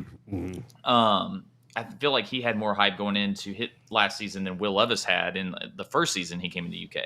And Will Levis like exploded onto the scene. And so, you go as far back as Drew Barker, right? Like Drew Barker was supposed to be the savior of the program, and he hardly did anything at all at UK. So I don't really put any weight into anything good or bad until I see them on the field. And then once you see them on the field, I feel like it's almost instantaneous. Like it really does only take like a game and a half to know, like, is this the guy or is this not the guy? And so I haven't put in a lot of like work, because I'm like, I will find out shortly. I'll find out as soon as, even though I know it's, they're going to be playing Southern Miss. Like, yeah, you can tell how they stand in the pocket. You can tell if the ball's coming out like on time. So, I don't know. I just want them to prove it to me on the field. So I have no idea. I'm going, and again, like I share your frustration with NIL and transfer portal, because this is the new norm. Like every year it's going to be, hey, who didn't get enough playing time at one of these other schools and wants the shot in the SEC. So that's just how it's going to be. Yeah, I think, and one of the things that, like, to me that bothers me as a Louisville fan is Louisville has kind of been, again, you may roll your eyes at this, but kind of like has been viewed as one of those schools that is like quarterback you. Like when you talk about the amount of school, again, but what I mean is like you got two, but like who you've had two, right? Like who have you had other than Lamar and Teddy? Johnny Unitas. No, okay. Let's not go all the way back to the Stone Ages. I'm talking about historically. There've been great quarterbacks. Stephon LaFours, Brian Braun was really good. Jeff Braun when he was a quarterback. I think there's some really, really high level quarterbacks who have played in some big time games. I mean, I think quarterback U. We're gonna call U of L quarterback U. I'm not saying they are quarterback U, but what I'm saying is you look at when every time they do one of those. Somebody back me up in here. This is awful. Agree with me. Is quite the take. No, I absolutely believe with this take. I think Louisville has historically been one of the better schools for producing quarterbacks competitively. I don't know. I was like, is that the word I want to use? But yes, I think overall Louisville is one of the better quarterback schools historically of what they produced. I think Lamar Jackson, Teddy Bridgewater, Stephon LaFours, Brian Braun. I think Jeff Braun back when he played, but maybe to a different level. But Johnny Unitas, everybody knows who Johnny Unitas is. I'm sorry, but that's like, okay, well, Kentucky's won this many basketball championships. Yes, you go back that far. But I would never say we're point guard U because we had freaking someone under Adolph Rupp. I would never go But it's a little different. Thing. But just within the sheer number of players. There's some that are just really great wide receivers. I think U of L has been now known because of Lamar, and then you had Malik. Not last year, obviously, but I do think you all developed a reputation of a good offense for athletic quarterbacks. I think you developed that, but I would never. I don't know anyone in the country that would say, "Oh, U of L, you mean quarterback U?" I don't think anyone would. That's why I prefaced it with I think. As a football school being one, not okay. Don't twist that either. For me saying it's a football school. Shut the fuck up. But what I'm saying is, as a school that plays football, they are highly. I think they're more respected for the quarterbacks that have come through the program, especially in the last 20 years. I would say in the last 20 years, Johnny Unitas, okay. Sure. And. Quarterback U has been referenced plenty of times on local radio. Thank you. I believe it. Don't say local radio. Local radio. Don't say local radio. Local radio. Don't say local radio. Good qualifier there. Just say it's been said plenty of times. That's right. Thank on you, local radio. Anyway. But that's I've been called handsome many times in my own The only mouth. reason I brought this up, as I think I burped into the mic. Sorry, I've been drinking too many beers. Is one of the things that does put me a little bit on edge is, of course, this entire season hinges on what kind of a quarterback is and why. This is how many beers I've had. Okay, what kind of quarterback Tyler Shuck is going to be for Louisville this season, and it worries me because there's no clear second guy, and a lot of people have talked about this about Pierce Clarkson if he's going to be that second guy. Obviously, a lot of players have come in because of him and the relationship that his father has, but I watched him in the spring game. And he seems solid, but he's a small QB.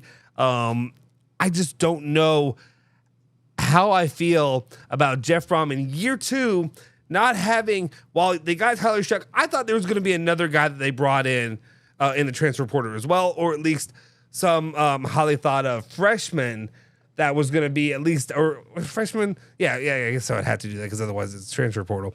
But a freshman that was going to be able to be a really reliable back, or a guy that in the games against Austin Peay, a game against Jacksonville State, you're going to get him a lot of reps, right? And that's what I worry right now. Tyler Shuck is known for being injured.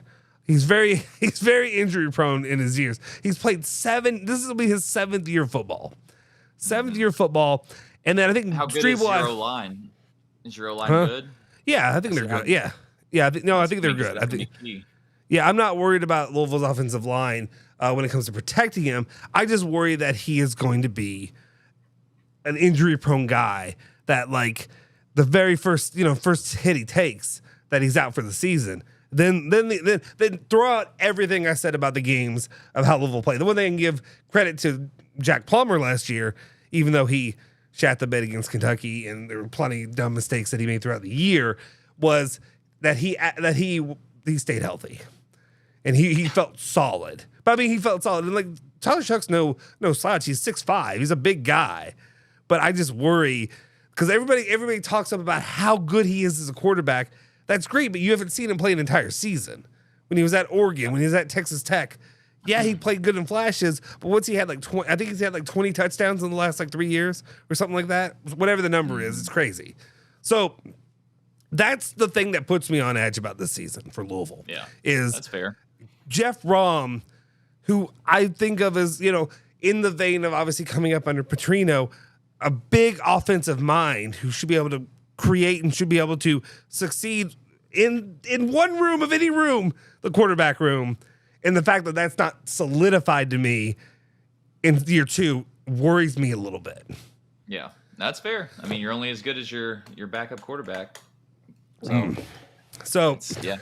Yeah. I mean, it'll be interesting. I mean, again, like I think we both have the same records. Like I have UK at 7-5. I think you had the same. We both have U of L at 8-4, right? Yeah. It does feel like a 7-5 given UK schedule is just as good as an 8-4 though. Given you know what I mean? Like it still feels like those would have the same type of feel. As much as I want to do the trolley bullshit base that you like to do to me, I can't, because when you have Texas on the schedule, you have Georgia on the schedule, you have playoff contenders last year. Tennessee is no joke. Like Tennessee could be a dark horse in the SEC. So yeah. So no, I agree. I'm excited. It's funny. As much of a fan that's not a Kentucky fan, I'm excited to watch Kentucky's schedule because of that. Like that's gonna be wild. And I just wonder how far along we get before we're like, God, it's just. This conference stuff sucks. Like, you know what I mean? Like how? Yeah. I'm already there, to be honest with you. So, but like we know, like we know that like Stoops wants out too, right? Like he still wants out. Like he tried to get out at the end of last year. Texas. I don't think he wants out. I don't think he wants out. I mean, obviously, like anybody, like if a better opportunity presented itself, I think that he would consider it. But I don't think he wants out. I mean, he's in the SEC. He's not on the hot seat. You have to be at this point. I feel like if you're not in the SEC or the Big Ten, you're nervous. So like, I don't think that he wants to be on the outside looking in as far as conferences go. Yeah. But I don't know. We'll see. I mean, I don't want Stoops to go. I think he's a solid coach. I don't think UK can do better. So yeah, I hope he sticks around. So yeah. I hope he doesn't. I hope he's gone. I hope he's gone as soon as possible. If I'm being honest, if I'm being real, I thought I had him gone. He's going to Texas A&M, but that's good because who were they were going to get? Summerall, I think that's the guy who they were looking at last year. That was the thought. Yeah. And he ended up. Where did he end up going? Did he leave or he went somewhere not that big. I think he went somewhere not great, if I remember correctly. If he's a good coach, I hope he doesn't end up in Kentucky. So that's it. Let's finish this with a dude debate. A little bit of dudes talking dudes. Let's just talk about, and what we do here is, if you've ever watched any of our content, when we did the Now We Can Talk Like Men podcast, we had a lot of fun with that. When a couple other guys that joined us for a bit there, we want to try to bring some of that stuff and transition it a little bit over to the After Dark stuff that we did, because I think there's a lot of fun stuff, especially if we also talk about trying to bring this in to potentially doing this like when I say in person, I mean both of us in the same room sometime. So I feel like that could be a lot of fun down the line, especially because it's a lot, the vibes, if you will, are just different when you're in the same room with somebody. And I know I had to do that. Okay, so Anthony says Summerall went to Tulane. Sorry, Tulane. Yeah, that makes sense. Thank you. Appreciate it, man. Anyway, so in a lot of these, we bring up some different ones, some interesting ones. One of them was about bathroom etiquette that we did in the past. And it was one of my favorite ones. I still think about that on a daily basis at work. Whenever I go into the bathroom and I think about like, this mother bleeper better not come out when he's been blowing up the toilet. Like he better not. I still think about that every single time. And maybe we'll rehash some of those in the future, because I think there's some updates now that I work in an office setting instead of working as a PI with as people know, with my piss bottle and my jug in my car, like I used to do back in the day. And because people on the radio love to give me hell, or texters love to give me hell about that. Anyway, you brought this one up. So what I have here on my list is, especially going into this season, is what are the events that are acceptable. And this, I want chat, everybody who's in the chat, yes, I'm calling you chat. I want you to get on this as well. Let us know. Brian, Ashton, if any of y'all are watching right now, you can call in as well and join if you feel like it. But anyway, what events are acceptable to not attend because your team is playing during that event. So you're saying, what can you get out of? And let's just go ahead and get the elephant out of the room, out of the way, right? And it's boring. This conversation is overdone. I'm sick of it. It's not interesting. It's never been interesting to say about weddings in the fall. We get it. I know weddings in the fall, don't have them. You don't need to have the weddings. That's not what we're going to stick with. So let's get that one out of the way. In the fall, during football season, you should not be having games during. But we could still talk about whether you should or should not miss a wedding. And like, in my opinion, and now he's doing it. I don't want to get into that specific conversation, but I do think that there's a huge gap in the market. And I think that someone could make an absolute killing developing a proprietary algorithm where you input the situation, the scenario, where it takes into account what's the relationship you have with this person? What's the event? Was this something that could have been foreseen? And this algorithm will spit out can you miss it? Can you not? Okay. And it's a globally accepted algorithm. So like everyone has to adhere by it. So like your significant other cannot get mad at you for missing it, because then they're the jerk. They're the ones who are actually the jerk for requiring you to not see your game. So I feel like there's a huge gap in the market. Someone needs to develop this. For me, it boils down to three main factors. Okay. Number one, how close are you with the person who's like hosting this event? Like, is this an immediate family member? Is this a distant relative? Is this, your mom, your dad, or who is it? Number two, how big is the game? Like, are you asking me to miss UK versus Southern Miss? Are you asking me to miss UK U of L? What are the stakes? Like, how big is the game? Number three, and I won't say this is the most important, but it's still a huge factor. Was this foreseeable? Like if your mother died out of the blue, you should probably go to her funeral. She didn't mean to ruin your Saturday. Like you should probably attend. Flag on the play. Yep. I think that's situational. I want to be honest. How so? Okay, I understand it. You threw me a curveball with your mother. That's a little bit different. Let's make this a personal thing. A death? Listen. Hear me out. Okay. My sons, if I look at my kids right now, and I am successful enough, and the University of Louisville is successful enough for them to invest and become Louisville fans and follow me down this pit of despair that I've been living for the last however many years of my life. If Louisville basketball, or especially, let's do the more difficult one, Louisville football makes it to a college football playoff championship game, and I die. If I fucking die, you go to that game. Put me on ice. Whatever you got to do. I'm not getting more dead. I'm not getting less dead. I'm dead. I'm dead. There's nothing you can do. My feelings aren't going to be hurt. I'm dead. I'm going to be put in the ground. I'm going to be thrown in the fire pit, whatever it is, at some point. It doesn't matter. Put my body on ice. I understand. Personally, my child, go to that game. Cheer for me the way that I would cheer. If they win a national title and I just died, one, I'd be more upset at myself because I couldn't live. I couldn't hold out for another day or two to watch Louisville win a championship and then die. I think that you're a special case in that scenario, though, because I think your wife would want your kids to be at your funeral. And I think that this algorithm would probably say, my wife you should and probably I will go to your dad's funeral. My wife and I will we're going to have a conversation tonight, actually, after this. About this. E. Deacon, thank you. If it's not immediate family, I'm missing the funeral. Okay, yeah, I mean, immediate family, that's fair. But again, I think that, that goes to how close are you with the person at issue. But listen, I died. I do think you have to factor in, was this a foreseeable thing or not? And I'll tell you one thing. My wife's distant family, they live out in the sticks. They live out where there is literally no cell phone service. They get the games, they have the TV, but they have no cell phone service. Without fail, almost every year for Christmas. No, it's been every year. I can tell you, every year, as your friend who would watch these games with you every year. Yes, every year, and they'll plan their Thanksgiving. They'll plan their Thanksgiving fest, get together during the football game, the UK U of L football game, and they'll plan their Christmas get together for the UK U of L basketball game. And it is absolute torture. Yes, I can watch the game, but I have no cell phone service, and they don't really care about the game. Like, they'll have it on, but they think I'm the weirdo because I'm not conversing with everyone. I'm watching the game, and it is literal hell for me.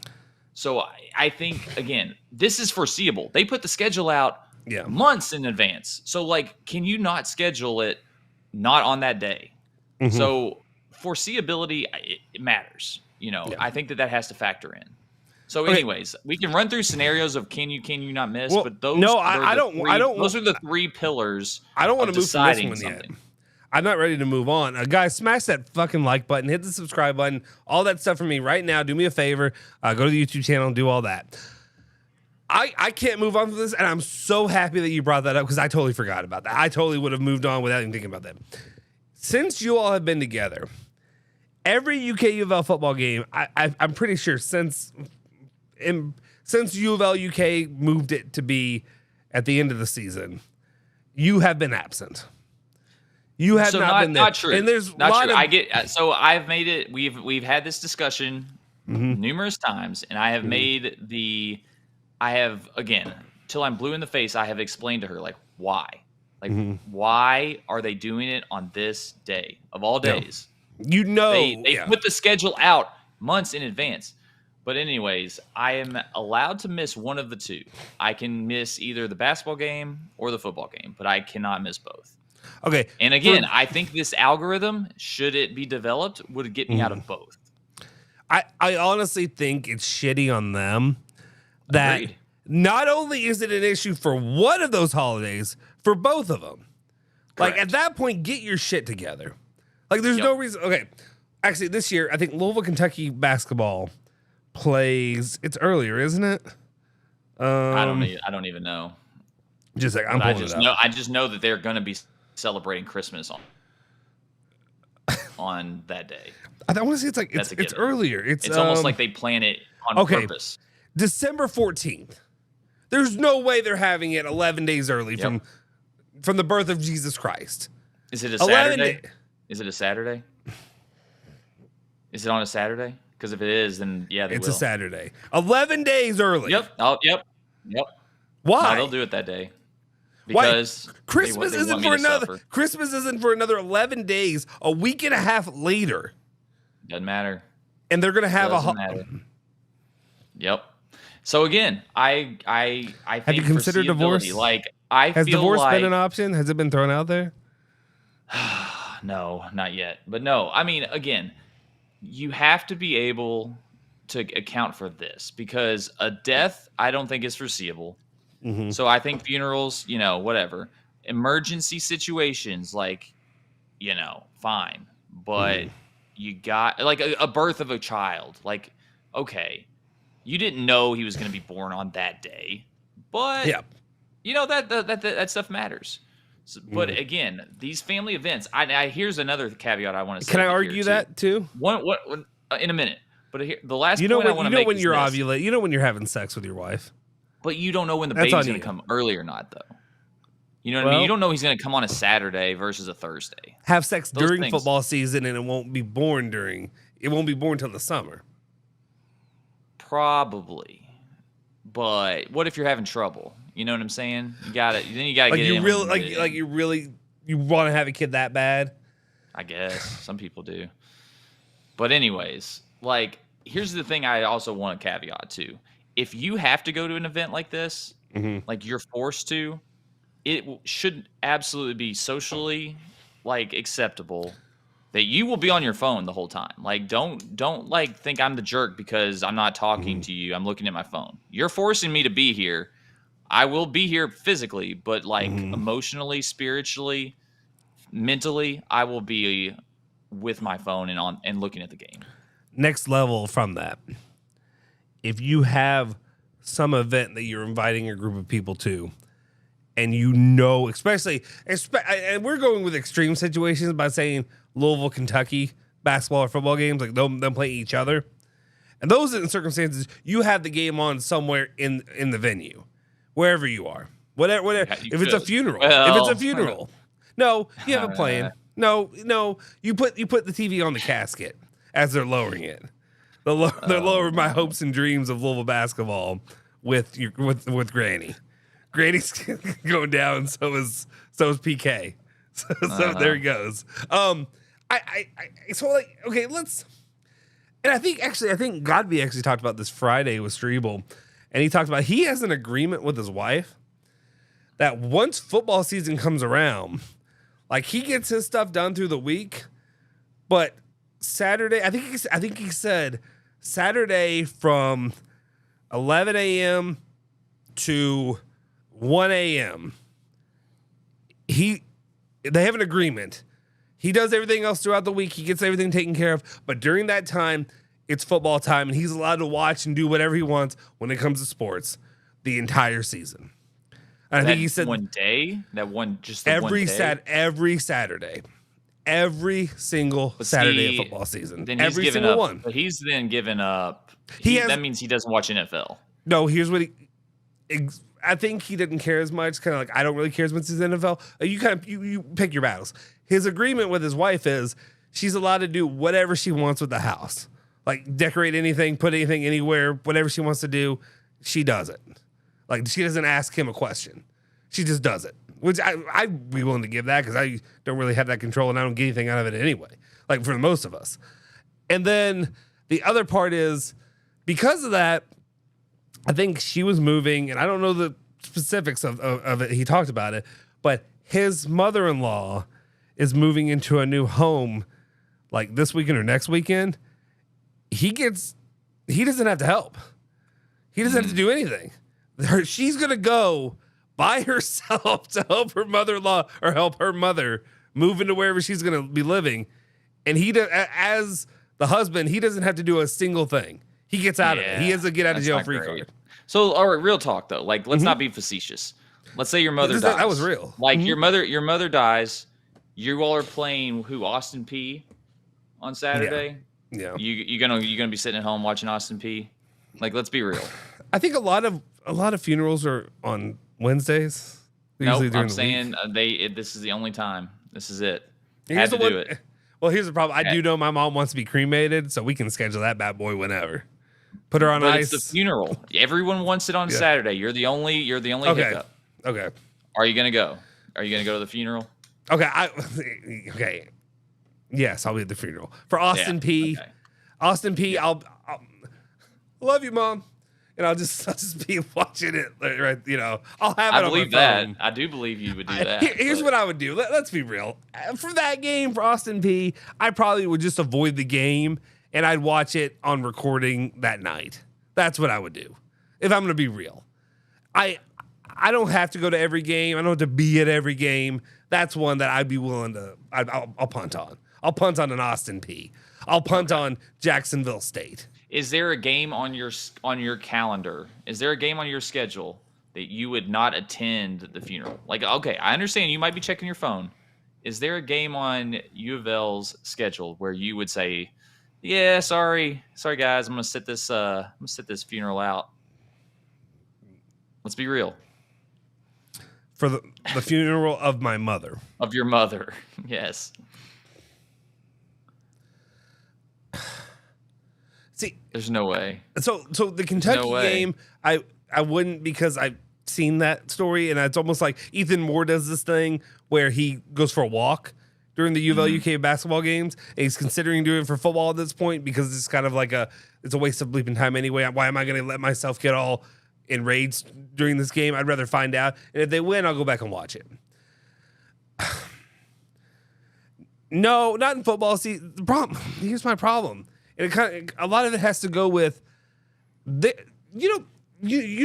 of going into a season, you have a feeling of how this season's going to play out.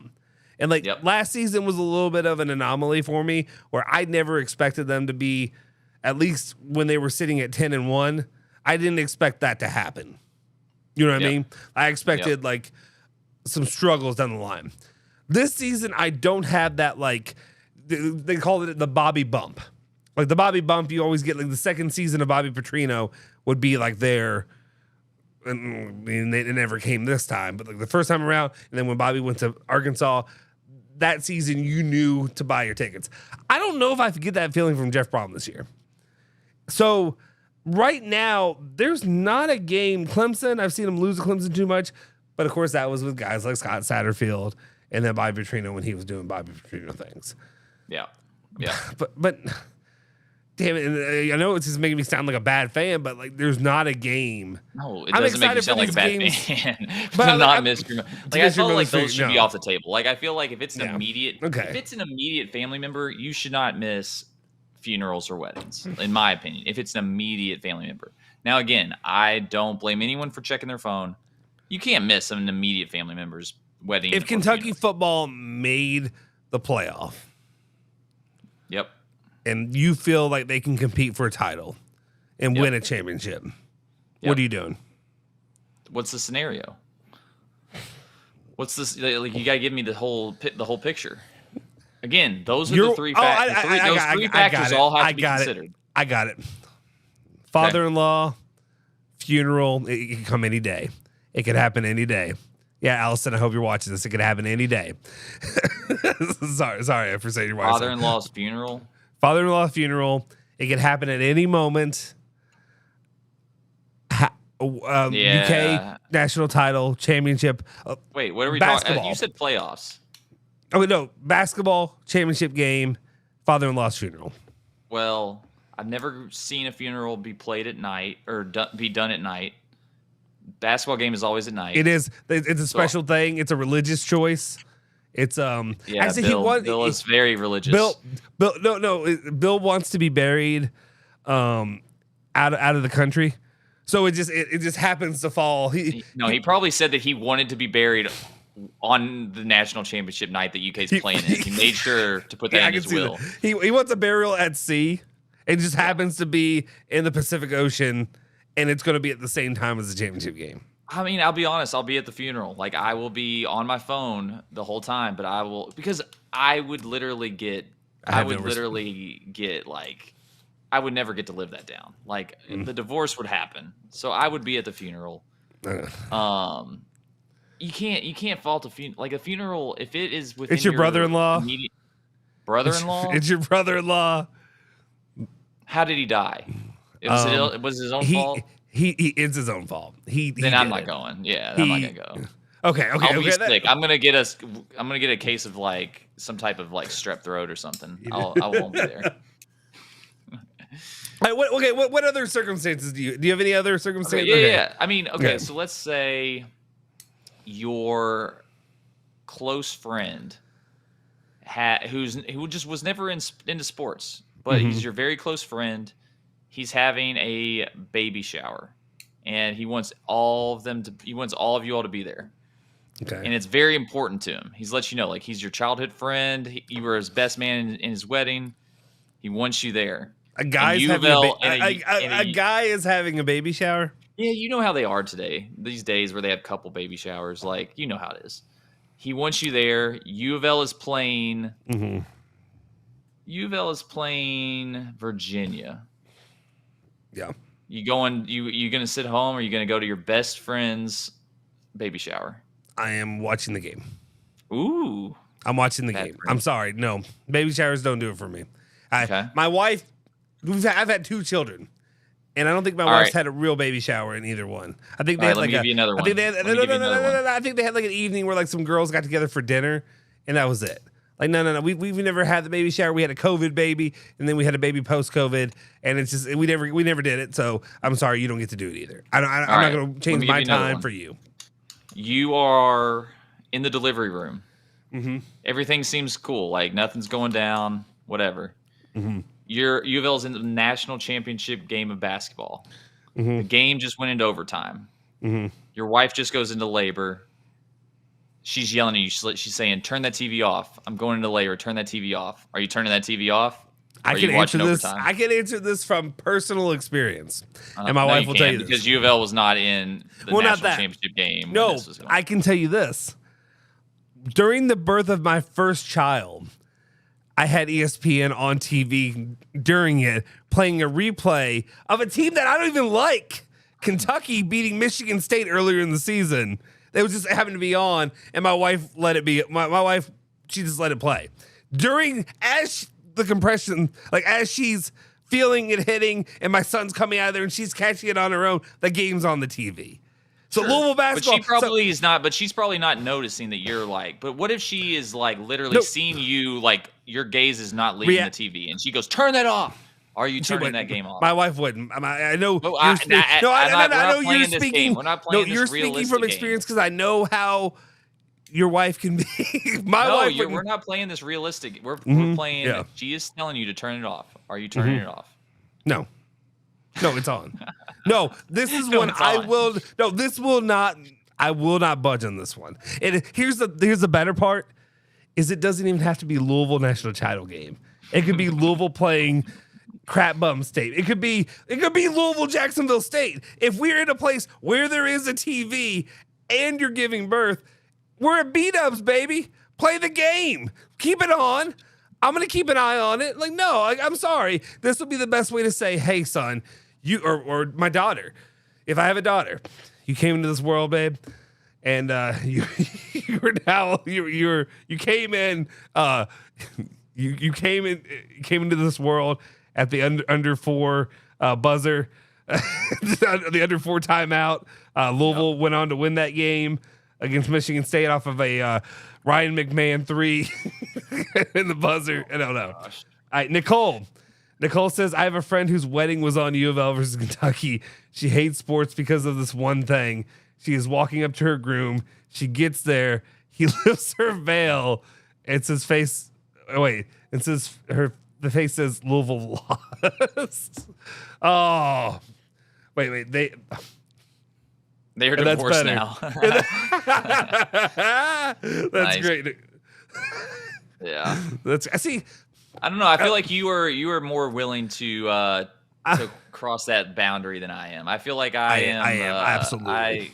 I don't know. I give in on something. I do think this. Going back to like these holiday parties, family events, I do think that those games are acceptable to miss because of how foreseeable those things are. I do think that those things can be missed, and you should not have any guilt. Like, you should not feel bad about missing your family's little like potluck dinner that they planned when there was a big game. There was a big game scheduled weeks in advance or months in advance. But when it comes to stuff like funerals, weddings, baby showers, like baby showers. I mean, I'll be on my phone, but I'll be there. Baby shower is not big enough. The birth of a child is big enough. Baby shower is not. Apparently not. It was apparently not even that. Well, it's not. Well, no, because I know my wife will let me. Okay. Here's another part that I want to kind of go off of that is I can speak of this as an instance of something that's going to be happening in the next week for me. I didn't know this when I scheduled it and when I signed up, but the money's paid. I don't know what to do. Louisville. Okay, not Louisville. Sorry. My wife, her family, they do it every year. I'm supposed to know the date. I didn't know the date. I didn't know. They have a family reunion every year. They all get together in Cincinnati. And this year is actually the year that her immediate family, her parents and her mom and her, uncle and aunt have to host the reunion and like set up everything and make the big whatever. There's a fantasy football draft that I have to be a part of. And it's different. The league that I'm in, they don't do it virtually. You have to do it in person and make your picks. At 1 p.m. next Sunday. I didn't know when they were scheduling until like a few days ago when they sent the email out. In your shoes, how would that play out for you? I paid it. I have to be a part of it. I can't just not go. How much? How much is it? Can you auto draft? No. It's a you don't even use the computer system. Like, you in person have to write. You have to make your pick and put it up on the board. Like, use your computer. All right, so what's the buy-in? I think it's $150. And so if you don't show up, you just have no team, like, or do they just kick you out of the league? I don't know. This is my first year joining this league. Sounds really important. So yeah, if I was in your shoes, I would probably. What's the event again? It's the first time in this league. It's a family reunion that happens every year during. But it's not your Labor family. Day. It's family by marriage. It's my wife's family. I'd go to the draft. I would go to the draft. Okay, you would. Okay. Yeah, I would go to the draft. I mean that is what's because you've already happening. paid the money. You've already paid the money. You can't auto draft it. Like, yeah, I think that's okay. You can. It's not a big deal. Who cares? You're not. You married into the family. It's not your. Yeah. It's not your. They're not going to the reunion to see people that married into the family. I know, but my wife has to drive up with a toddler. Well, 2 toddlers now, but I still consider Nella like an infant because he's walking, but he's still like a baby to me. I don't know when baby stops. I guess baby stops whenever we have a new baby. Now, I do think she could have. I think it would have been fair for her to have required that you bring one of the kids. She's like, I'll take one kid, you take a kid. I do think that would have been fair on her part, but I think that would be miserable. That would have been fair. It would have been fair, but I think that you're okay to miss it. It's not your family reunion. Who cares? Oh, okay, she was trying to say disappointment on his face. Yeah, that's one of those. When you're getting married, it was during the UVL UK. Yeah, I'd probably divorce her too if she made me have it during the UVL UK game. I've seen people that have the UVL UK game, like they do it on purpose. They get married and like it's usually white trash. I'm sorry. I'm doing the thing. It's usually it's. I don't know how to backpedal out of this one. I'm sorry. I said it. I said what I said. I'm sorry. It's usually some form of white trash at this wedding, and I'm like, no, don't do it. You don't need to do it. But like, sometimes it happens, and people, whatever. But like, the divorce happened, probably rightfully so. So I'm sorry for your friends, but that's a good story at least. Anyway, for me, the most part, like when it comes to football season. And it comes to basketball, I'm willing to give more on because there's a lot of,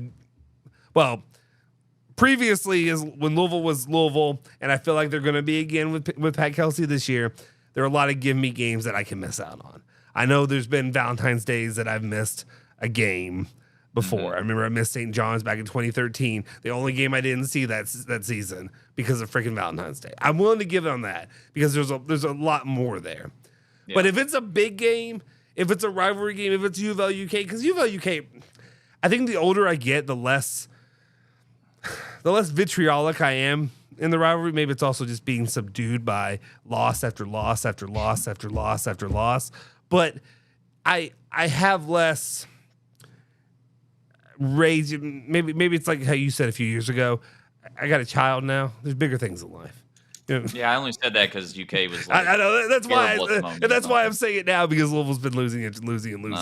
Once they start winning again, it'll be fun. But I think at that point, those games are the ones that matter. There's a lot of games I'd be willing to give, but like if it's a national title, if it's a championship game, that's one that's going to be hard to pull me away from a title game. Even if it's a funeral. Even if it's a funeral. I'm just going to be completely honest. Like the game matters so much. Like I will be completely candid and honest here. Mm-hmm. There's a lot of things that I would probably go to if they came up during the UK Murray State game. Like if it was important to like my family member that I attend or a friend that I do something, mm-hmm. I'll record it because if they lose that game, I probably don't want to watch that game anyways. And I can always record that game, rewatch it, and see it. So, there's a lot of things I think that could pull me away from UK Murray State. But it would take a lot to pull me away from UK Florida. Especially, when that game is... If it's going to, make or break our season. It would take a lot. Yeah. So, that I think you got to weigh how big the game is. Yeah.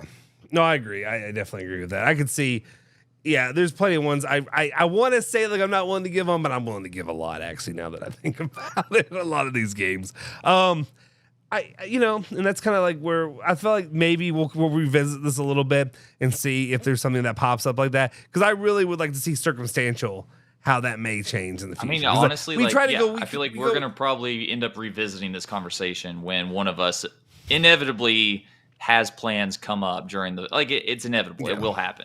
Yeah. And so we'll put this to the test. We can put your wife on trial at some point. Well, What's maybe we can put your wife on trial in here. We'll see. She's see. more likely. She's not that bad. She's honestly pretty good. She's more likely to cause it than mine is. that's all. I mean, maybe, but at the same time, I don't know. She's not that bad about it. So we'll see. It'll something will pop up for both of us, I'm sure, at some point during the football season. Yeah. Well, it's been fun. I think now is a good place to wrap this for right now. And I think we're going to come back and we're going to do a lot more. Obviously, the season's about to get started. We are literally, the season has started for everybody. When it comes to Louisville, Kentucky, we will be counting down the next 6 days or so. And the Cards and the Cats take the field against Austin P and Southern Miss. But we're going to have a lot more to talk about and see where our expectations range for the coming season here in those days as they arrive. If you haven't already, do me a favor. Go on right now. Go over to the YouTube channel. Hit the like button. Hit the subscribe button. Go over to there. Become part of our channel. We're going to try to bring out a lot more content. We're going to try to do these more regularly. Hopefully, this can be a regular every Sunday thing that we can do, especially now that we're going to have a lot more games and a lot more to talk about. I'm excited for football season. I can't wait to see where this goes, but I'm also really, really excited to see where basketball is going to be because this is going to be such a different atmosphere than what we're used to with both Louisville and Kentucky having totally different coaches and totally different seasons ahead of us. So, Dwight, and if you have dude debate topics, or we do drafts occasionally, throw those in the comments, tweet those out. Let us know what you want us to debate or what you want us to draft. We're always looking for new ideas. Absolutely. All right. Appreciate it, guys. If you want, you can follow me at Justin Sofer on Twitter. You can follow him at DDYoung2, I believe. And then you can send us any messages there about what you want to do. If you haven't already, smash the like button, hit the subscribe button, hit that freaking bell icon to stay notified for all of our latest videos. And we will see you guys next time.